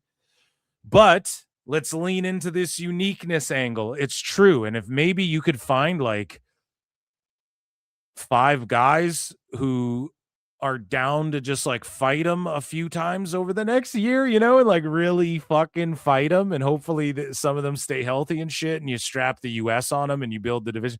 But no one wants to do that. And you don't want to hurt Trick Williams, okay? And Trick Williams can't be getting no black eyes, you know? Trick Williams can't be fucking scuffing up these lemon pepper steppers, you know? Like, you can't hurt Trick Williams because you're throwing flying headbutts at them and flying off the fucking middle rope with H-bombs and getting color hard way. Here's the other thing. Dragunov gets color hard way every match. So what I'm saying is so factual. I called it a million miles away. And that's what it is more than anything. And he is unique. So maybe you guys sign Moxley. Maybe you get Nick Gage in there, Eddie Kingston. I do Muay Thai. You get some of these guys who want to like really shoot, fucking fight, you know, Dragunov, and you bring, I don't know what title, the fucking bare knuckle title. What do you do with the US title? You build a division around that. Maybe there's some guys, but otherwise, like, you can't do this all the time. You know, Gunther's down, and they've done it in the past. So I think my prediction is Gunther's first title defense will be on a SmackDown against Dragunov. And Rhodes is going to drop that shit on SmackDown before that. So that's my opinion. That could be a calling card. Could be wrong. It could be memorable and different. And he could be the guy where he comes out and you're going like, okay, we're going to see an intensity that we don't get in anybody else's matches, because that is what he potentially can bring. But it's not, you know, I mean, whatever that is, and you can't be any better at that than he is. I don't think that they feel that that's as marketable as Trick, you know. And again, I'm not sure they're wrong for their, you know, either. No, they're not wrong in that assessment, but I don't think it's about the marketability. I think it's just the physicality. But he is unique. Having unique guys. The physicality is the marketability. That's what made like Benoit awesome. Is like he would do a diving, and we're just talking wrestling now, folks. He would do a fucking diving a suicide dive outside the fucking ring. But you guys remember the one where like he went at, I think, Booker T, and Booker moves out of the way and he hits the announce table. And it's just crazy. Like, he would really fucking chop the shit out of people, and he'd jump off the ladder to do the diving headbutt, and he'd fucking splat, and you just see him there like really shaking from the pain and shit. And back then, a lot more guys were willing to be physical, I think, than they are now. Really think about the wrestling back in the Attitude Era. Like, motherfuckers were going, it's better than it is now in both AEW and WWE. But at the same time, like, I think that could have held Benoit back as long, because he was held back in WWE for a long time. Of course, well, I don't know. He was booked really fucking well, but just from the world title, it took a long time for him to get there, and they even had to insert Shawn Michaels into that shit. And let's face it, the Benoit in that era was not going as hard as the Benoit in the Attitude Era, WCW, ECW era, So, I mean, maybe like he was still throwing diving headbutts, but just go back and watch like his last few matches. They were legit. He still wrestled his ass off, but he just didn't quite go as hard as he did if you think about like Ruthless Aggression era as well. Right up until, I guess, the PG era, you would call it like the tail end of the Ruthless Aggression era / PG era. He still went hard, but he didn't go nearly as fucking hard as far as like his ferociousness and all of that stuff. But it is marketable. It is cool, the aggression style and all of that, but you just can't in this era, especially. It's like you have guys like Trick Williams and stuff. People are more superstars than they are, I guess. I don't know. Like Kurt Angle had to be a fucking character, but he could really fucking go. All the wrestlers, I say back in the day, I say back in the day, paid dues in a different way than wrestlers do now. I think that's what I'm trying to say. So Trick Williams, like, he's a football kid. He's like a superstar. He's a looker. You come up a different way. You don't pay your dues the way you did. You didn't go to fucking dojos and someone fucking stretches you, and that's part of your fucking training and whatnot. There's a lot of people who are in the business. Like the terminology was, this guy broke me into the business. Well, now you pretty much get broke into the business by you do indies, and then fucking you get booked by Tone, or you fucking get scouted, or you don't do indies and you get scouted by the NIL, and WWE breaks you into the business essentially, So with Dragunov, again, he's like an old soul. He's like a dude. People say that about Gunther from a different era, and I think you could unleash him on Gunther. That'd be a fun match to do. A couple months ago, he should have been like, "Hey, I have this idea. You put me under a mask and you send me to Mexico." Like, I know, it worked awesomely. Yeah, but then you got to beat up the guys in Mexico. But again, I think some of them are more open to that. I think in Mexico, it's still a little more old school than it is in for the kids in America. Whoa. And yeah, that's actually not a bad idea. I'm going to give Garrett points on that. Like, Dragunov could fucking go under a mask, go to Mexico, and his whole career could fucking explode for all we know. So for Dave to call him interchangeable, then put over his uniqueness is funny. And just not bringing up the physicality. You don't want to beat the shit out of some of these guys is just a huge oversight. Fightful recently.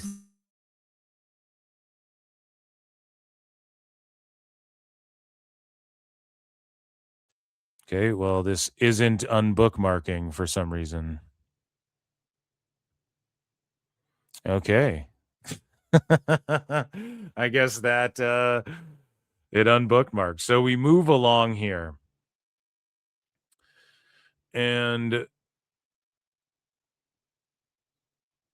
Dave Meltzer, he talks about Chad Gable and why WWE should or shouldn't allow Chad Gable to do Real American Freestyle. Now, it's so funny because, and I tweeted this out, I wrote, it's so cute how Dave Meltzer calls Eric Bischoff an old fraudcaster grifter, but Ariel Helwani appears on 83 Weeks, and Dave starts not only quoting Ariel Helwani about WWE feels soulless and shit, even though Ariel's like, admittedly, I'm a casual. Admittedly, I'm a casual. That's what he says. But Dave and the Observer were quoting fucking Ariel. He says it's soulless and he does, whatever. And then also Dave has the discussion about Chad Gable. Should he wrestle in RAF? And why doesn't WWE let him wrestle in RAF? They should. And he's just parroting Ariel Helwani's talking points. Okay. And I wrote, is everything on that fraudcast a grift, Dave? Then why poorly regurgitate anything said on the show? So Meltzer's pulling a fucking Brendan Schaub bappa, and he's stealing fucking Ariel Helwani's ideas and just regurgitating them poorly. And again, Ariel went on 83 Weeks. I thought Eric Bischoff's an old fraudcast grifter, but you're listening in when Ariel goes on, and now you're talking about, WWE should do that. Why should they do that? Gable might not want to do that. In fact, that's what Eric sort of implied on his show as well. He's like, look, dude, some of these wrestlers are like, they need time to train. Like it would kill the aura if like Gable comes in. And Eric Bischoff alluded that he had a conversation with Gable, and Gable's like, look, dude, the type of shape, and it's not in ring. He's ripped, cut, looks shredded like he is. It's not WWE in ring shape. It's fucking amateur wrestling shape. That's a different thing, okay? You don't need to have this rippling of a bod. Like, Gable's in the best shape of his life, but, like, wrestling shape is a whole other thing. And Gable alluded to Bischoff, like, look, dude, if I do that, it takes a whole other mentality and, like, physicality that I'd have to prepare for. I can't get prepared for that, Not that he can't, but it would just take time, and he's doing his thing. He was just El Grande in the mask versus mask and shit. But Bischoff's looked into getting some WWE guys, and I agree with Ariel. Like, if Chad went and lost, and also it kills the gimmick a bit, it kills the aura. If he goes and just gets sunned by some younger guy, then like it kills the WWE kayfabe. It's still real to me, damn it, And you don't want to kill your gimmick. You don't want to kill your fucking aura. Unless it's like a worked situation where it gets someone heat, right? And if beating Gable gets some guy heat in RAF, that's good for RAF, but is that good for Gable in his WWE career? And some of these fucking wrestling guys still think of wrestling that way, and MMA, and they should. I mean, Punk getting beat in the UFC killed some of his aura for sure.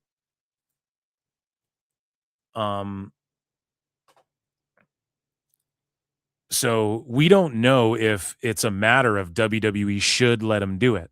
And when Ariel Helwani implied WWE should let him do it, Eric came in and said, well, not to whatever, but, in talking with some of these guys and talking with Gable, I think he did say talking with Gable, but he talked about talking with some of these wrestlers. And Eric sort of corrected Ariel a little bit and was like, it's not like it's on WWE entirely. Some of the boys don't want to fuck up their kayfabe or their gimmick or whatever, fuck up their heat.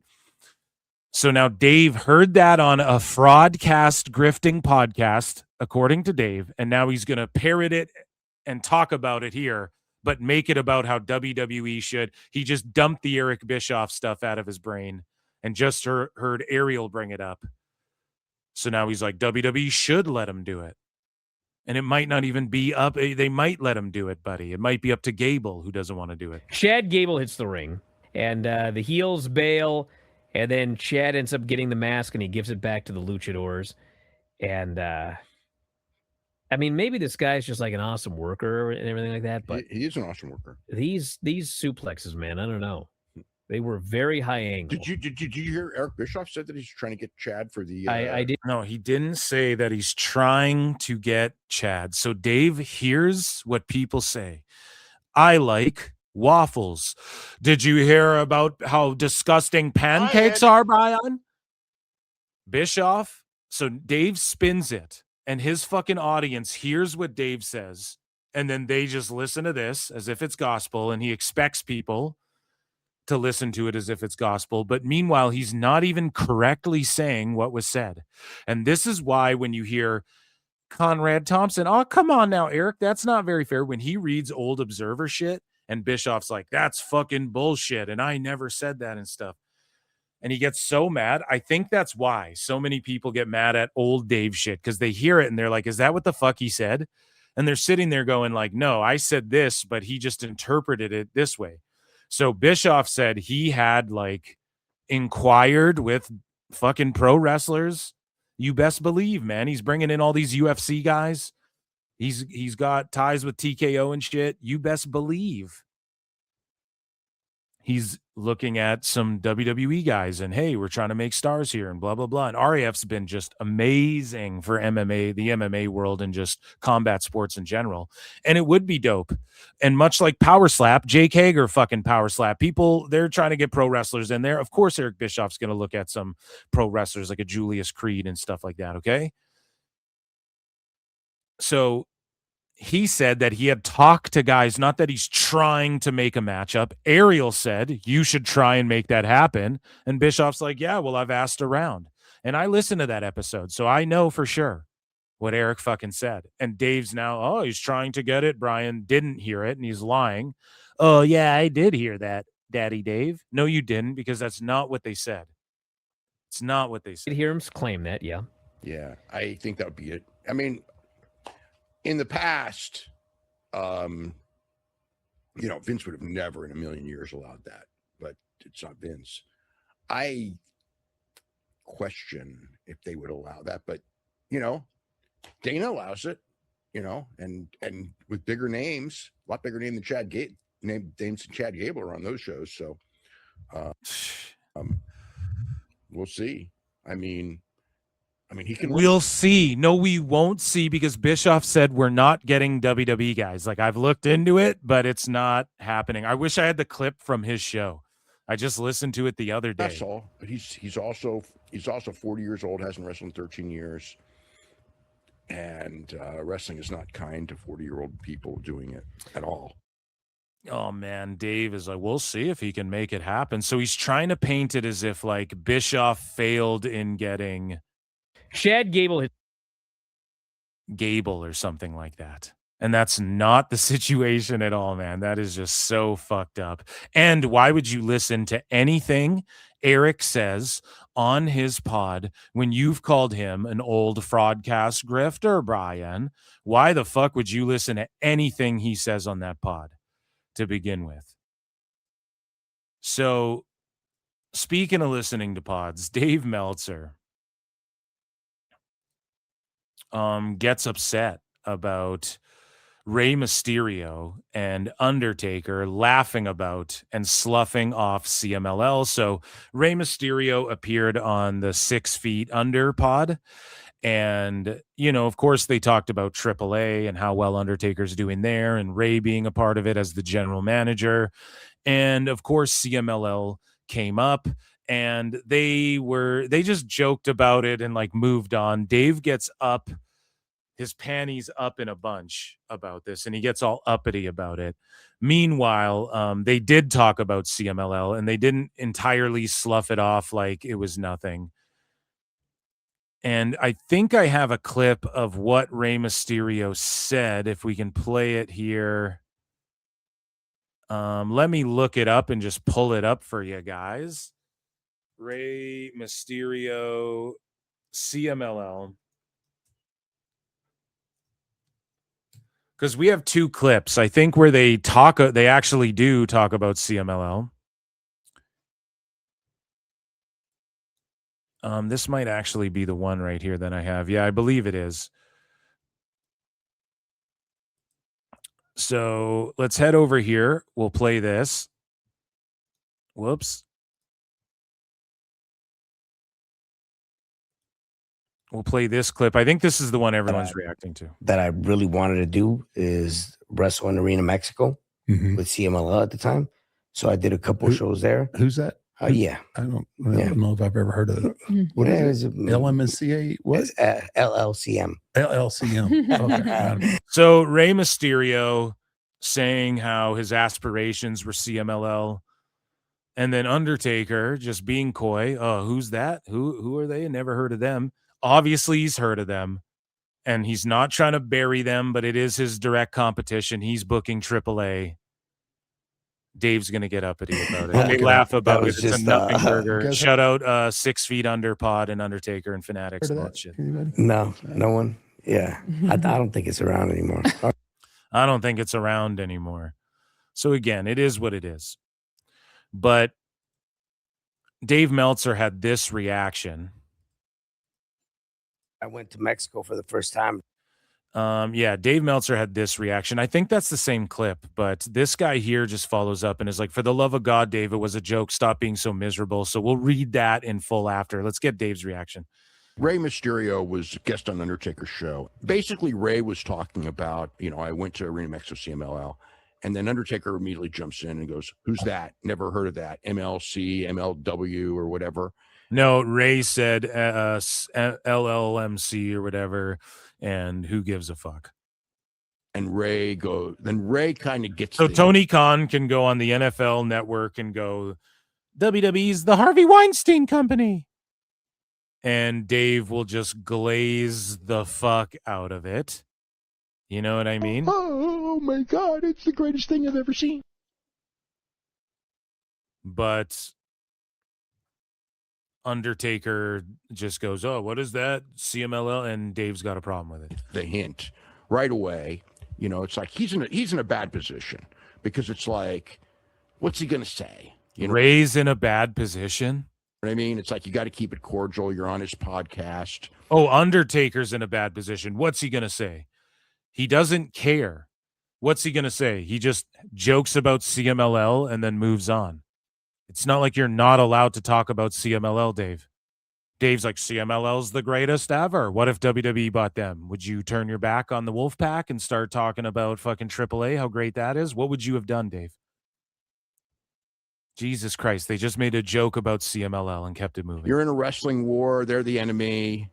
So Rey does. And he's in a tough position. No, he's not in a tough position at all to just say, yes, 25 years ago, CMLL, Rey went there. Gives a fuck.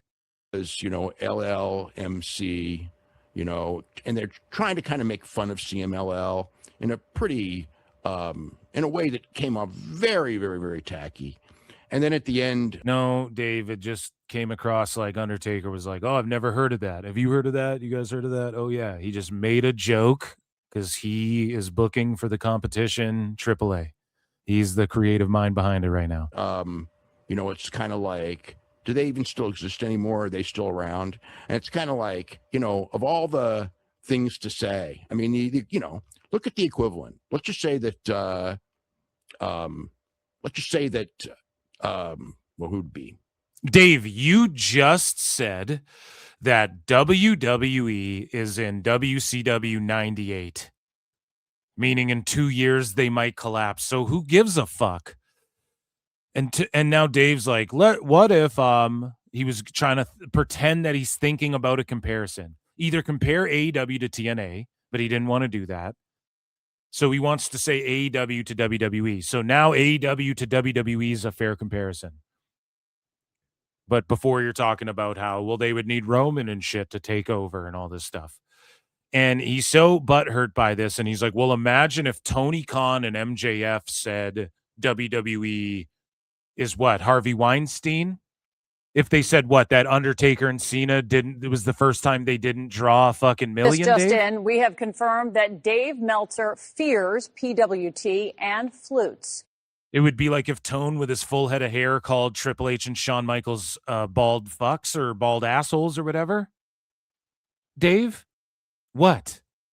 He's talked about WWE a bunch, taken actual tacky petty shots. Bald asshole. Okay, Tone. Wearing a fucking neck brace going Harvey Weinstein. Okay. Like, that's not tacky to do, wearing a fucking neck brace calling people Harvey Weinstein on the NFL fucking network. Like, it's not tacky to go on TNA TV and then take shots at WWE. Imagine if Tone went on TV and took shots at WWE. He did that on TNA TV. He wouldn't even do it on his own. So these guys just joked and went, who is that? What is that? La la la, I'm pretending CMLL doesn't exist. Ha ha ha, we move along. And Dave's just like, well, imagine if, let's listen. Well, who'd be? Tony Khan, MJF do an interview, and somehow the subject of WWE comes up. And instead of saying anything, they just go, I've never heard of WWE. EAW. Okay, but if they made the joke, Tone, if Tone made that joke, I've never heard of WWE. Ha ha. What is that? WEW. Ha ha. Dave would just laugh about it. He would not give a fuck.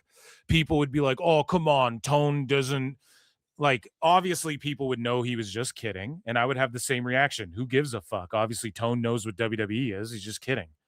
He's been to WWE shows. He's just joking around. Who cares? My reaction would be the same. Dave would be like, who cares? He knows what WWE. He's just making a joke. Tony Khan. So now Dave is getting all upset. Oh, he pretended he didn't know. Imagine if Tony Khan said he didn't know what WWE is. Yeah, who would care, Dave? No one gives a fuck. You're being faux outraged and getting your panties in a bunch for no fucking reason. Are they still around? And here's the thing. AEW already does that because they don't talk about WWE anymore. They don't talk about WWE anymore. So New Japan's partnered with AEW. NXT and WWE will talk about IWGP Championship and shit like that. They have no problem doing that. So the CMLL thing, they have no problem. They would have censored it and edited it out if they had a big problem. So Undertaker makes a joke. They leave it in. And Dave's got a problem. No one else has a problem. I'm sure Tone's throwing a hissy fit about it. But it was just a little cute joke. And AEW does pretend WWE doesn't exist because all of the dirt sheet people in the media who go and ask questions now are instructed not to fucking say WWE. And Tone and the wrestlers don't bring up WWE anymore. Look at the last few media scrums for proof of that. They just say, oh, I mean, competition, the competition. You'll have competition. They don't talk about WWE. They don't say WWE. And back in the day, they used to say WWE all the time. In fact, Tone leaned into it. Well, he came for WWE and he talked about SmackDown. He didn't give a fuck. The wrestlers who came over, Edge, Bryan Danielson, they talk about WWE. No problem. Now they don't do that at all. So they're already not mentioning and pretending WWE doesn't exist, Dave. They still exist. Get triggered about that. And WWE does the same for AEW, but CMLL, AAA, no one gives a fuck. And that's kind of like what they did. And so I thought that really came off tacky. I kind of felt sorry for Ray a little bit because... Why? Why'd you feel sorry for Ray? Ray also is the general manager of AAA. I think that he was put in a position once Undertaker, made it clear that we have to do this party line that, they're the, So now fucking Taker put him in his place and Ray's in a position where he can't even bring up CMLL anymore. And I feel bad for him. Bro, stop victim splaining on behalf of the fucking victim. He had Cuervo with him the whole time too. Stop victimizing people who don't feel victimized. We don't know if they even exist anymore, but I can't imagine that Ray really... It's not like Ray was like, oh, fuck, I can't talk about CMLL with a fucking guy I've worked with for 25 fucking years who I love or whatever. It's like, Dave, shut the fuck up. Go along with it. He did. So he does deserve blame. He was on the show. He does deserve blame. Blame for what? He deserves blame. See, in Dave's mind, this should be admonished, and you deserve blame for discounting CMLL because they're so hot, and me and my readers voted them the hottest promotion, and they broke world records. Learn, baby, learn. Meltzer Inferno. But the way that it was set up, was kind of like it put him in a bad position. No, it didn't and at he all. is, but it's like it couldn't have been more tacky. No, dude. Dave, you couldn't be more tacky if you were... What's a tacky flavor? I can't even think of one. What's just the original tacky flavor? Original tacky flavor. Tackies rule, but the problem is that they, what is it called? Fuego. Dave, if your flavor was Fuego. Tackies rule, but the problem is that a bunch of their flavors, well, I don't even know if a bunch of them sucked, but a good, like, let's go through them. The Fuego is good. The nacho one stinks. The blue ones are good. The dill pickle ones they just dropped are good. The ketchup ones are ass. So yeah, I guess maybe the majority of them, but either way, Dave, you're fucking tacky, okay? So yeah, this guy says, for the love of God, Dave, it was a joke. Stop being so miserable. CMLL was mentioned earlier in the podcast by Ray, and they didn't even bat an eyelid. A reference was made to it being like Mexican WCW versus WWE, which is why Taker threw that joke in later in the pod. You can even see both him and Ray trying not to laugh. It was a little, their competition. Not meant to be taken seriously. I went to Mexico for the first time. It's like, meanwhile, Dave's over there having a complete for, the young superstar, babyface, the former heel thing. So, okay, we're gone. Saved money. Here we go. We're on our journey. We want to become wrestlers. We want to be on TV every week, because that's what I was watching at that time. CMLL, Arena Mexico. That was the big show. And then until AAA kicked off. So look, Dave, was it a bad position? Or did you just see a Twitter clip and you're a goddamn liar? Liar! Tell us what you know, you goddamn liar! And you're spurging out, melting down like a little hissy fit bitch over something that you're misunderstanding because you don't know how to read the room and you just watched a clip. He emphasized, I went to CMLL Arena Mexico is what I was watching. Then later in the pod, Undertaker's like, oh, CMLL? Huh, I never heard of that. And that was after it was referred to like a WCW versus WWE type war between CMLL versus AAA. So then they make the joke about it. Oh, MCLL. But if you listen to the whole pod, Dave, and you get the actual context and you absorb it as a whole, you go, oh, they just made a joke later after they already talked about CMLL and didn't slough it off. That's when things journalism, Dave. Study and learn, Dave. Maybe you should study and learn, and then you won't make these mistakes. Baby, learn. Meltzer Inferno. Dave is so bad. Dave is the devil. Oh. We had a competition. Now we had the WCW and the WWE during that time. So I went to Mexico for the first time. It's like, okay, we're gone. Saved money. Here we go. We're on our journey. We want to become wrestlers. We want to be on TV. Yeah, so shout out Ray. That's awesome. How that guy just felt to Dave like that. So speaking of WWE, Dave Meltzer, this is just some funnies to end the show here, just some random thises and that. So Julian Weeks post, we got journalists spreading rumors from faceless accounts and still expecting you to respect them. So as we covered on PWT Live Show, live every Wednesday and Saturday night on YouTube and Kick, Time Cop, and also, guys, patreon.com/Pro Wrestle Times for bonus Dave Meltzer Dumb Moment of the Week and bunch of other content. But Dave Meltzer responds to this and goes, you do know that I haven't touched that story and won't until Friday. But of course, you'd have to read or listen to know that, par for the course. So Dave cannot read or listen to Ray and Undertaker and get triggered. Julian Weeks gets triggered and Dave goes, if you read or listen, you know that I won't even touch that fake CM Punk story until Friday.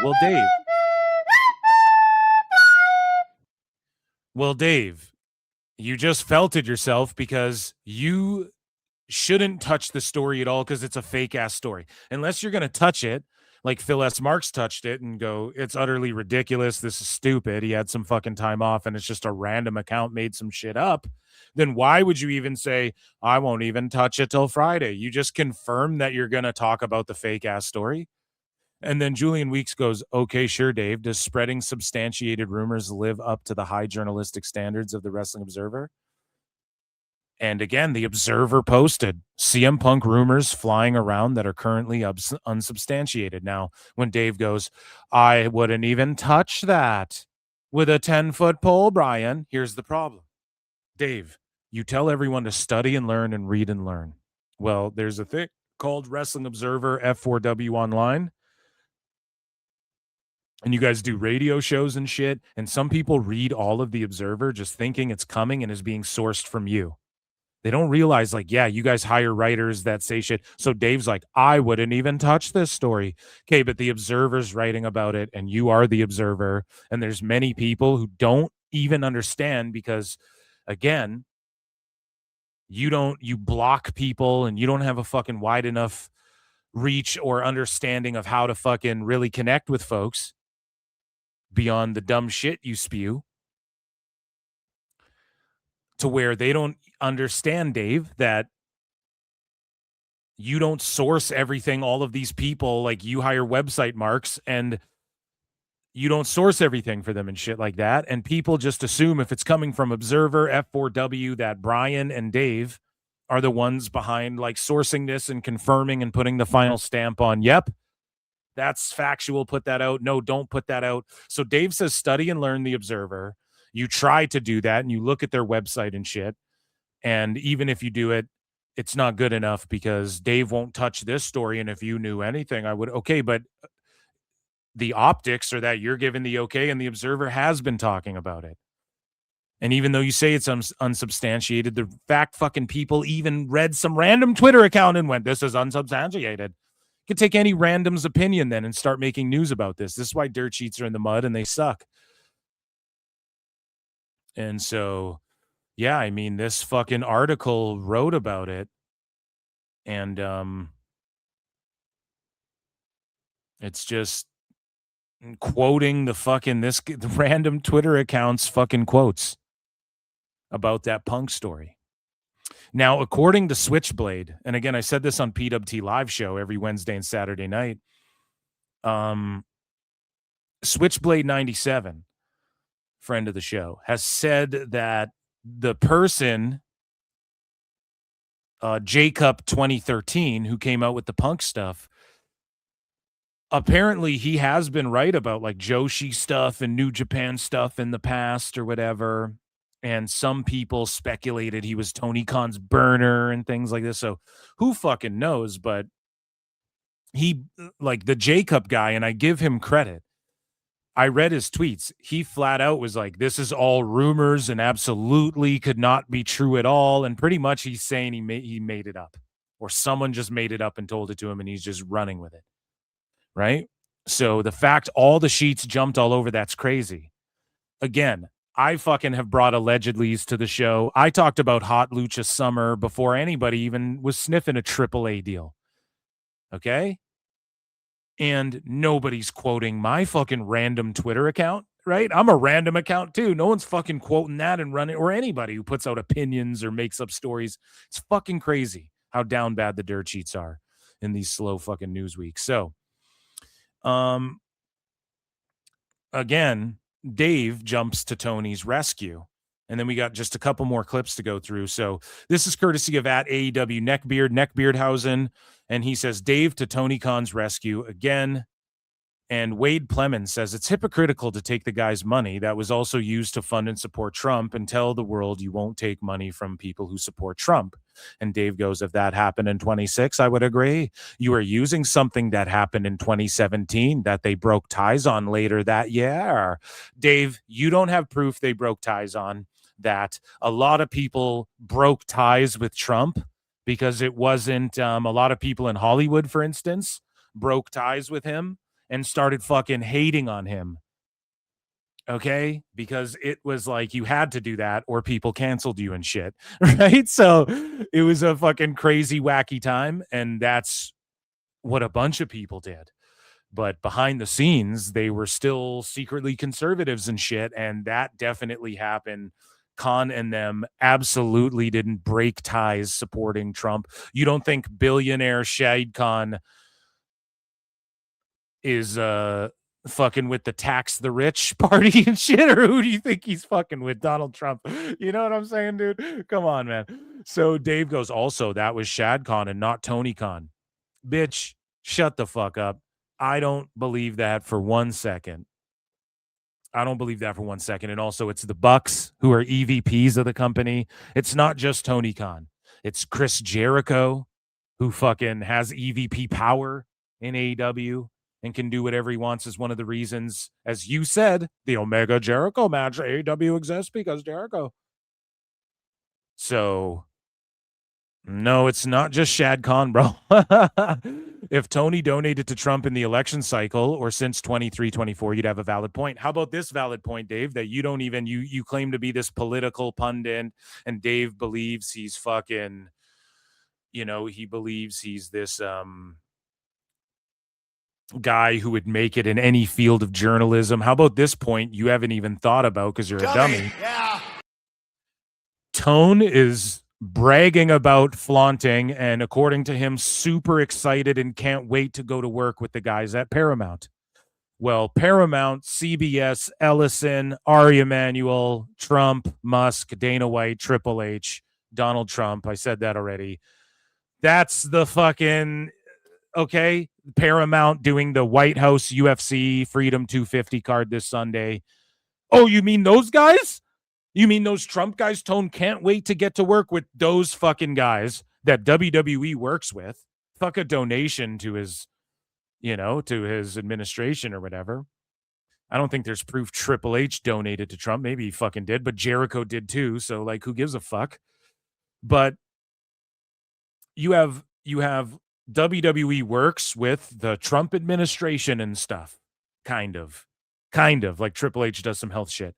Mick Foley's going, hey, my silence is complicit and I can't get down with that. Well, Tone, that he's working for right now, is talking about how excited he is to go work for Paramount, who's doing Freedom 250, who is Ellison, Emmanuel, Trump, fucking Dana White, Tripp, all these people. I just fucking named the McMahons, all of that shit. It's the same fucking thing. AEW's about to start fucking.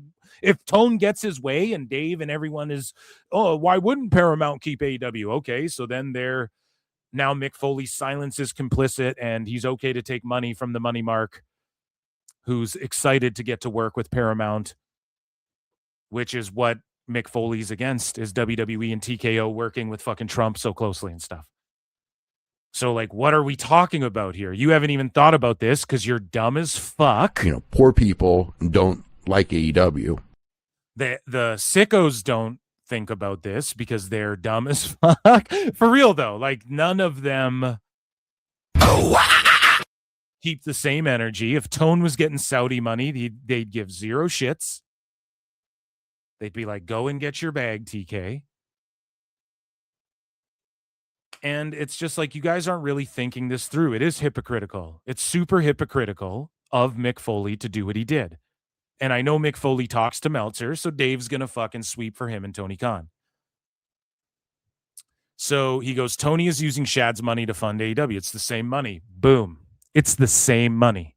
I think everyone can agree Mick is one of the nicest guys in wrestling, but etc. Dave goes, in 2026? Nope. He absolutely was at one point. That no longer is the case. And it's irrelevant given Shad hasn't contributed since the prior to January 2017 and publicly broke ties 9 years ago. Let me look this up. Did Shad Khan publicly break ties with Donald Trump? So he publicly broke ties in 2017 after Trump called for NFL owners to fire players who knelt during the national anthem. Khan strongly disagreed. He publicly called Trump the great divider, not a uniter, and accused Trump of being jealous of the NFL after the president's failed 2014 bid to buy the Buffalo Bills.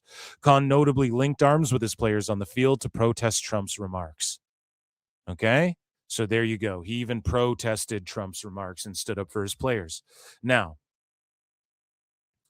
does that mean after that? So here's the thing. Dave's like, he publicly denounced Trump and shit. He publicly denounced Trump when it comes to the NFL.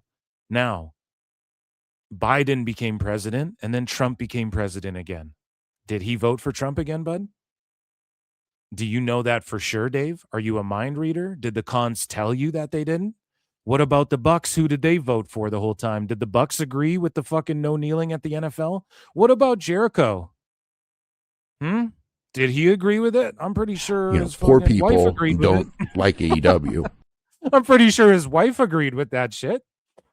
Pretty safe bet. Pretty sure there's some tweets about that. So what about like the other vibe of other people in the company without naming more names? And how do we know in the second term he didn't donate? Who'd he vote for, though? Dave, a lot of people say a lot of shit publicly and then they vote differently, too. We're talking about half the fucking country vote for Trump. I think in that time, too, if you didn't fuck with Trump, you got canceled and shit. That was another big thing. Or if you did fuck with him, And then now it's like his comeback tour where it's like, if you don't fuck with Trump, they try to cancel you, It's like reverse Uno now, this term or whatever. But I mean, not to get political, I'm just saying, like, how do you know, bro? Are you at the ballot box with him? You really know who he's voting for and shit? And even like state-wise. Okay, he didn't vote Trump, but who did he vote for in Florida? You know what I mean? Where he's paying taxes and shit. You don't fucking know. So you can say all this and come to their rescue, but fuck all that. Okay, let's say all of that. Let's give Dave all of that. Dave, I present to you this argument. Tone is excited to work with Paramount. I laid it out for you. Okay? They got fucking Colbert fired. They kicked Jimmy Kimmel off the air and shit. You know what I'm saying? This is fucking, we're talking Paramount.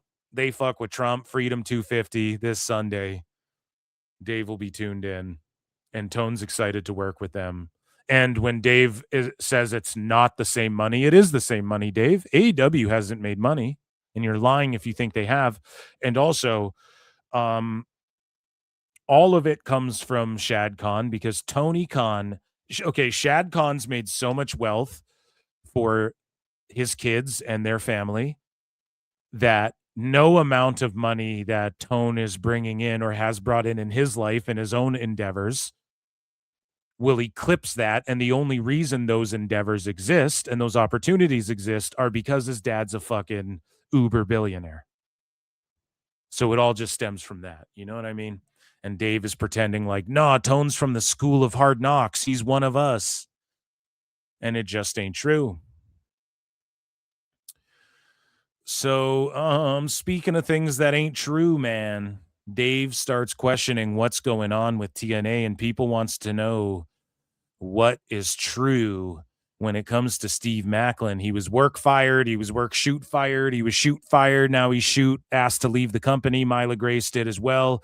And Dave, again, is just sparing no opportunity to take a shot at TNA and kick them while they're down whenever he can. How dare you do that to AEW? But TNA, when they're down and when Tone's gutting them, he can't wait to kick them. All right, we got Steve Maclin and Myla Grace both gone from TNA Wrestling. Yeah, both wanted out. Which is obviously very interesting because they did that storyline where a couple months ago. He lost Feast or Fired. He got fired and then beat a bunch of people up. And in storyline, they brought him back and rewarded him with a title shot. He was back. Now he's gone. I mean, the one thing I will say. So he just signed a short-term deal, and maybe it was a little bit longer. And TNA signs short-term deals all the time. With TNA is that they are not that interesting right now. I mean, I don't really hear much talk about them or anything. They are not that interesting right now. TNA is that they are not that interesting right now.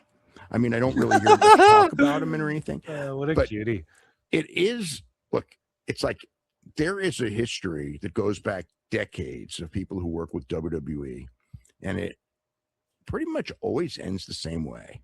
You know, you bring in WWE people, and they're the big star. Fuck is he doing, WWE people? Oh my God. It makes me sick. And they beat your guys, and I don't say they never do jobs because they do jobs, but they don't do meaningful ones. And your attendance goes up because you have like bigger stars than your own guys. And then by them winning your championships, they establish themselves as, in fact, bigger stars than your own guys. And in the long run, what ends up happening is they establish themselves as, in fact, bigger stars. Exactly. So what's wrong with that? Coming. And when they stop coming and you have to go and build this thing with your own star. When I stop coming, Brian, we'll get to the show. After when I watch AEW, I never stop coming, brah. Already shown everyone that in this case, that the NXT guys, this isn't even main roster WWE, that the NXT guys are ahead of you on your own show, and now they're gone, and now you got to rely on your own guys. It's a struggle. I don't disagree with that entirely, but TNA knew that that's what they were signing up for. So I don't know. I don't think it helps anyone when MJF goes and just beats whatever random guy on whatever indie show for the fucking AEW title. That doesn't help either if we're going to do whataboutisms, because he goes, what's going on with TNA? And then I guess he's just breaking down what happened, but I don't understand how Steve Macklin and Myla Grace get brought into this, like, or drum up the conversation about what WWE does. I mean, he didn't really even talk about Macklin. Macklin wasn't in, I mean, he was in WWE and NXT early on, but he wasn't there, I don't think, during the invasion. I don't think he made any appearances on the NXT side of things. And Myla Grace, was Myla Grace in WWE? Was she there for a hair? I don't think so. She was just, oh yeah. So she was in NXT UK. There you go. Yeah. I don't know. They might just see, I just think Macklin's going to go to AEW, hang out with Perazo and ROH and just get paid to chill. That's his wife. And I think Myla Grace is, I mean, not being used. So why the fuck are you going to be there? And yeah, Dave is right though. TNA is uninteresting. So here is Dave, speaking of indie wrestling, giving everybody a recommendation for an indie wrestling match. And again, Dave saw the mask versus mask match and everyone's like, go out of your way. That was the sentiment. Again, on 83 weeks, Ariel Hawani's like, go out of your way to watch this match. And he's telling everybody, everyone's saying it, you got to go out of your way, take 30 minutes. Even Conrad's like, oh, come on now, Eric, take 30 minutes and watch this match. El Grande versus El Grande. Everybody's saying it, like, go check it out. If you're going to watch any wrestling, go and watch that match, the intro, everything, or the entrances and everything that goes along with it, the package, all of that good stuff. So now all of a sudden Dave has this, oh, you gotta go out of your way to watch this match. Now Dave has some fucking random match in a warehouse that everybody needs to go see, and it was like a Royal Rumble type thing, I think. People are telling me that Riot is kind of like the Mexican version of PWG. When I was watching this match, I was just like, man, this reminds me of PWG. People are telling me it's like the Mexican PWG. So I'm watching this match and I'm like, oh boy, it's like PWG. I'm definitely not just saying that because they all said it to me, Brian. The crowd was, you know, it's a building with, you know, probably 400 people. They reacted like a PWG crowd completely.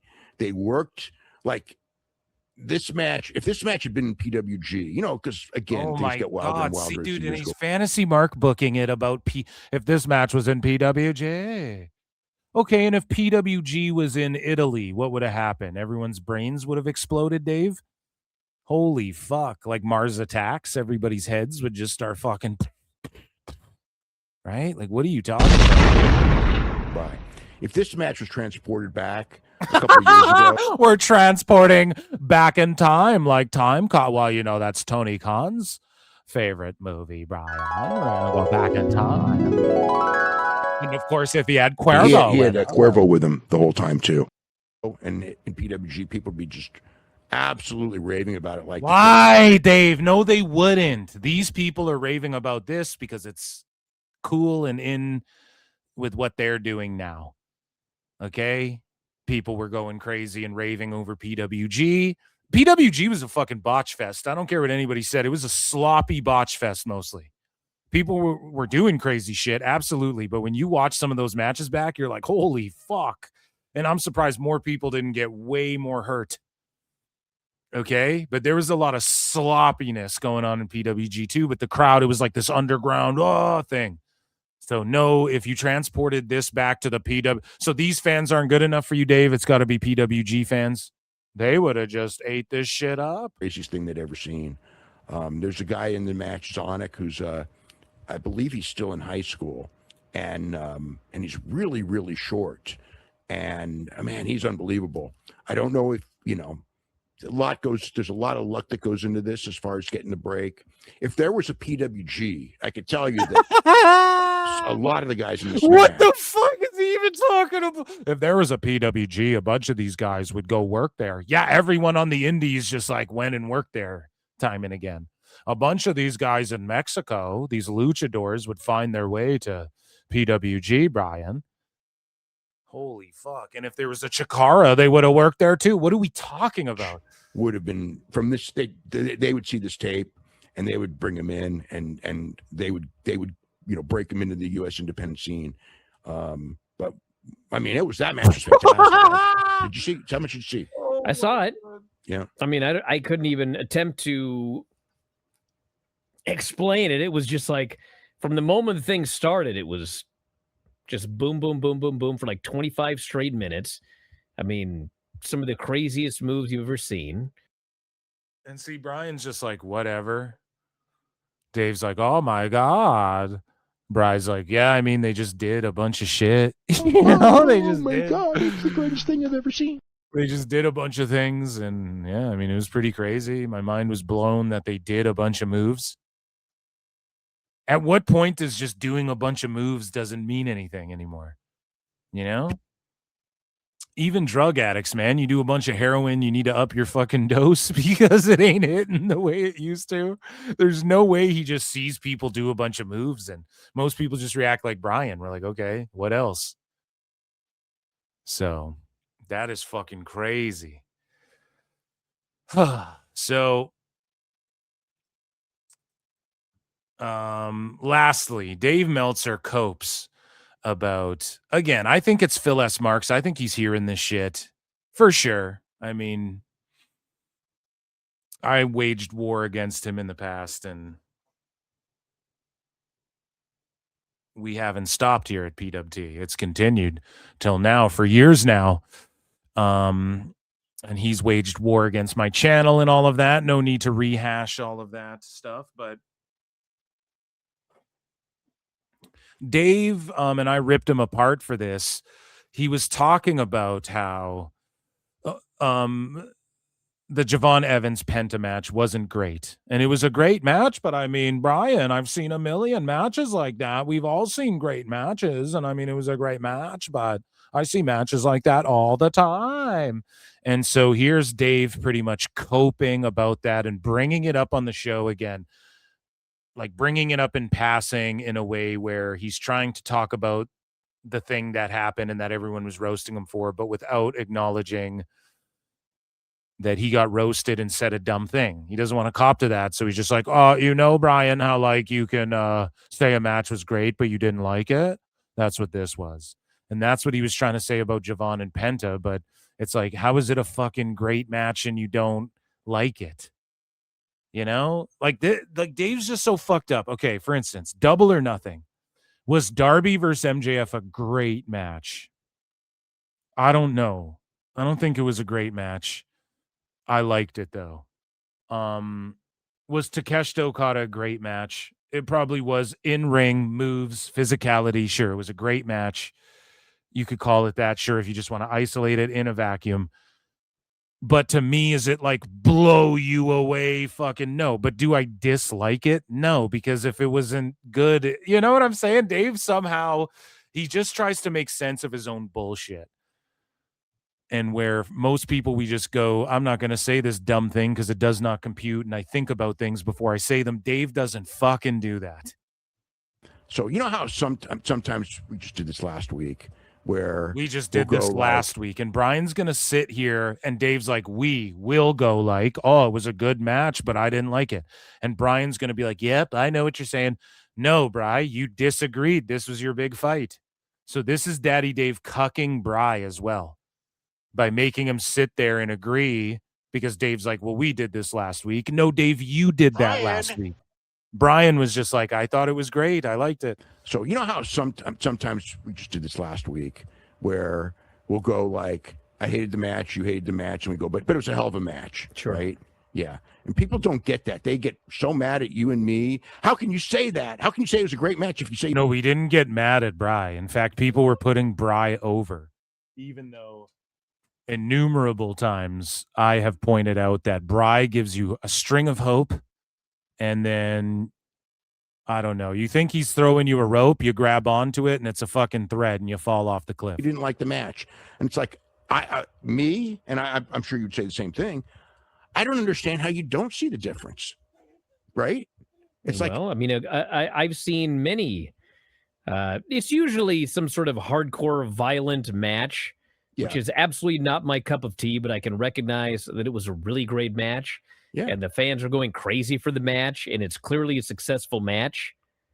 So it's a great match, right? But I don't have what to. I would say. I don't have to like great matches, you know. But if I say, "Oh, I didn't like this match," No, but like Dave, it's the merit. It's what you just said you didn't like it, and you said I watch even better matches all the time. Every match I watch is okay. So people just go, "That's bullshit, Dave." Like why? Okay, so why don't you like it? Point out why you don't like it. Well, I don't like it because I see great matches all the time, and this was a great match, but I just didn't like it because it wasn't as great as the other matches that I saw that I thought were great this week. It's your explanation, Dave. Nobody said you're not allowed to like matches or dislike matches. It's just how you fucking explain. Like you don't qualify anything. You just say shit. Same with the star system. You just say it's objective and it's based on how the fucking crowd reacts. So then we go, what the fuck? That doesn't make any sense. It seems like it's based on moves and guys that you like. No, we get it right here, Bryan. Chris Van Blade. So it has nothing to do with what you're making it about. It has to do with you coming to this conclusion of going out of your way to be like, and you didn't even say you didn't like it. Dave didn't say he didn't like the match. He said it was great, but there's other greater matches that I watch. Okay. He even said, I liked the match. I'm pretty sure he said that in the clip. He's like, no, I like the match, but it's just I see matches like it all the time. Now he's like, I'm allowed to not like a match. No one said you weren't. I'm going to give it 1 star when it was a great match. That's stupid. What I like and don't like. I mean, people don't get. Well, it's not. I don't even. It's like it's.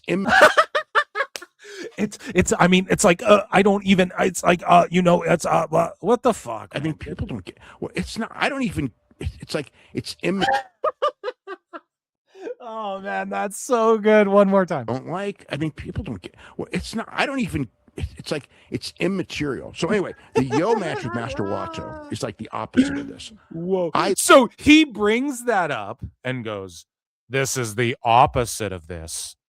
This random fucking match we're talking about here is the opposite of this whole thing I just spurged out and made myself look incredibly fucking stupid trying to explain because I'm a big dumb fuck." Loved this match. Now, was it a match of the year? Absolutely not.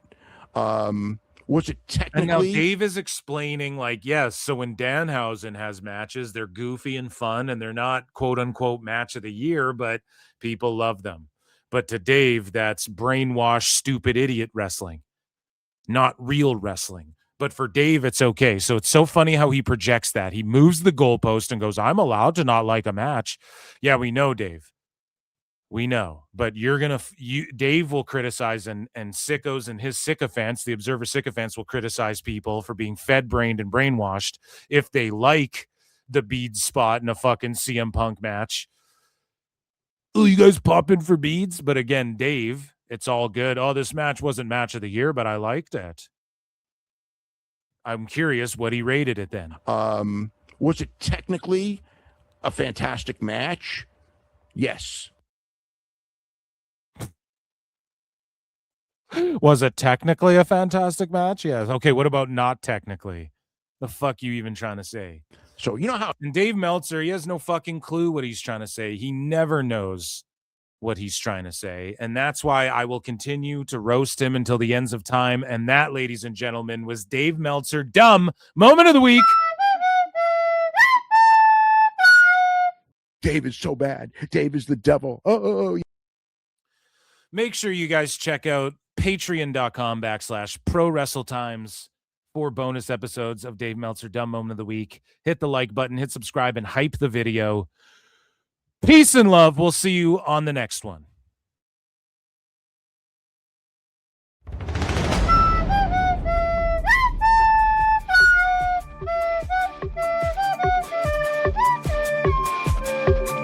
Oh my God, it's the greatest thing I've ever seen. You're overdue. I just felt it's something that makes you look good, and that's cool, and you know, I'm all for it, but I think you need to tone this down because now it's getting obtrusive to the show. But they can go in the afternoon for a U.S. Hold show, on a second. as they did there, and they Dave? can do 180,000 buys for an afternoon show, which they've also done for All In. So Okay, we hold know on. they can do. We know they can do big. Can I numbers for an continue afternoon. this before you cut me off? We Yeah, know go ahead. one thing. Yes. We know it No, might have done well because I'm it went not- on first. I'm not saying it would. Here's my thing, Dave. But here's okay. Wait. Okay, here's the thing. Oh my God, it's the greatest thing I've ever seen. I mean, it didn't mean anything to me. It was just a match. That's the problem, Dave. It should mean something to you. Give him a quick squash win just to show that, like, you know, he's not a loser.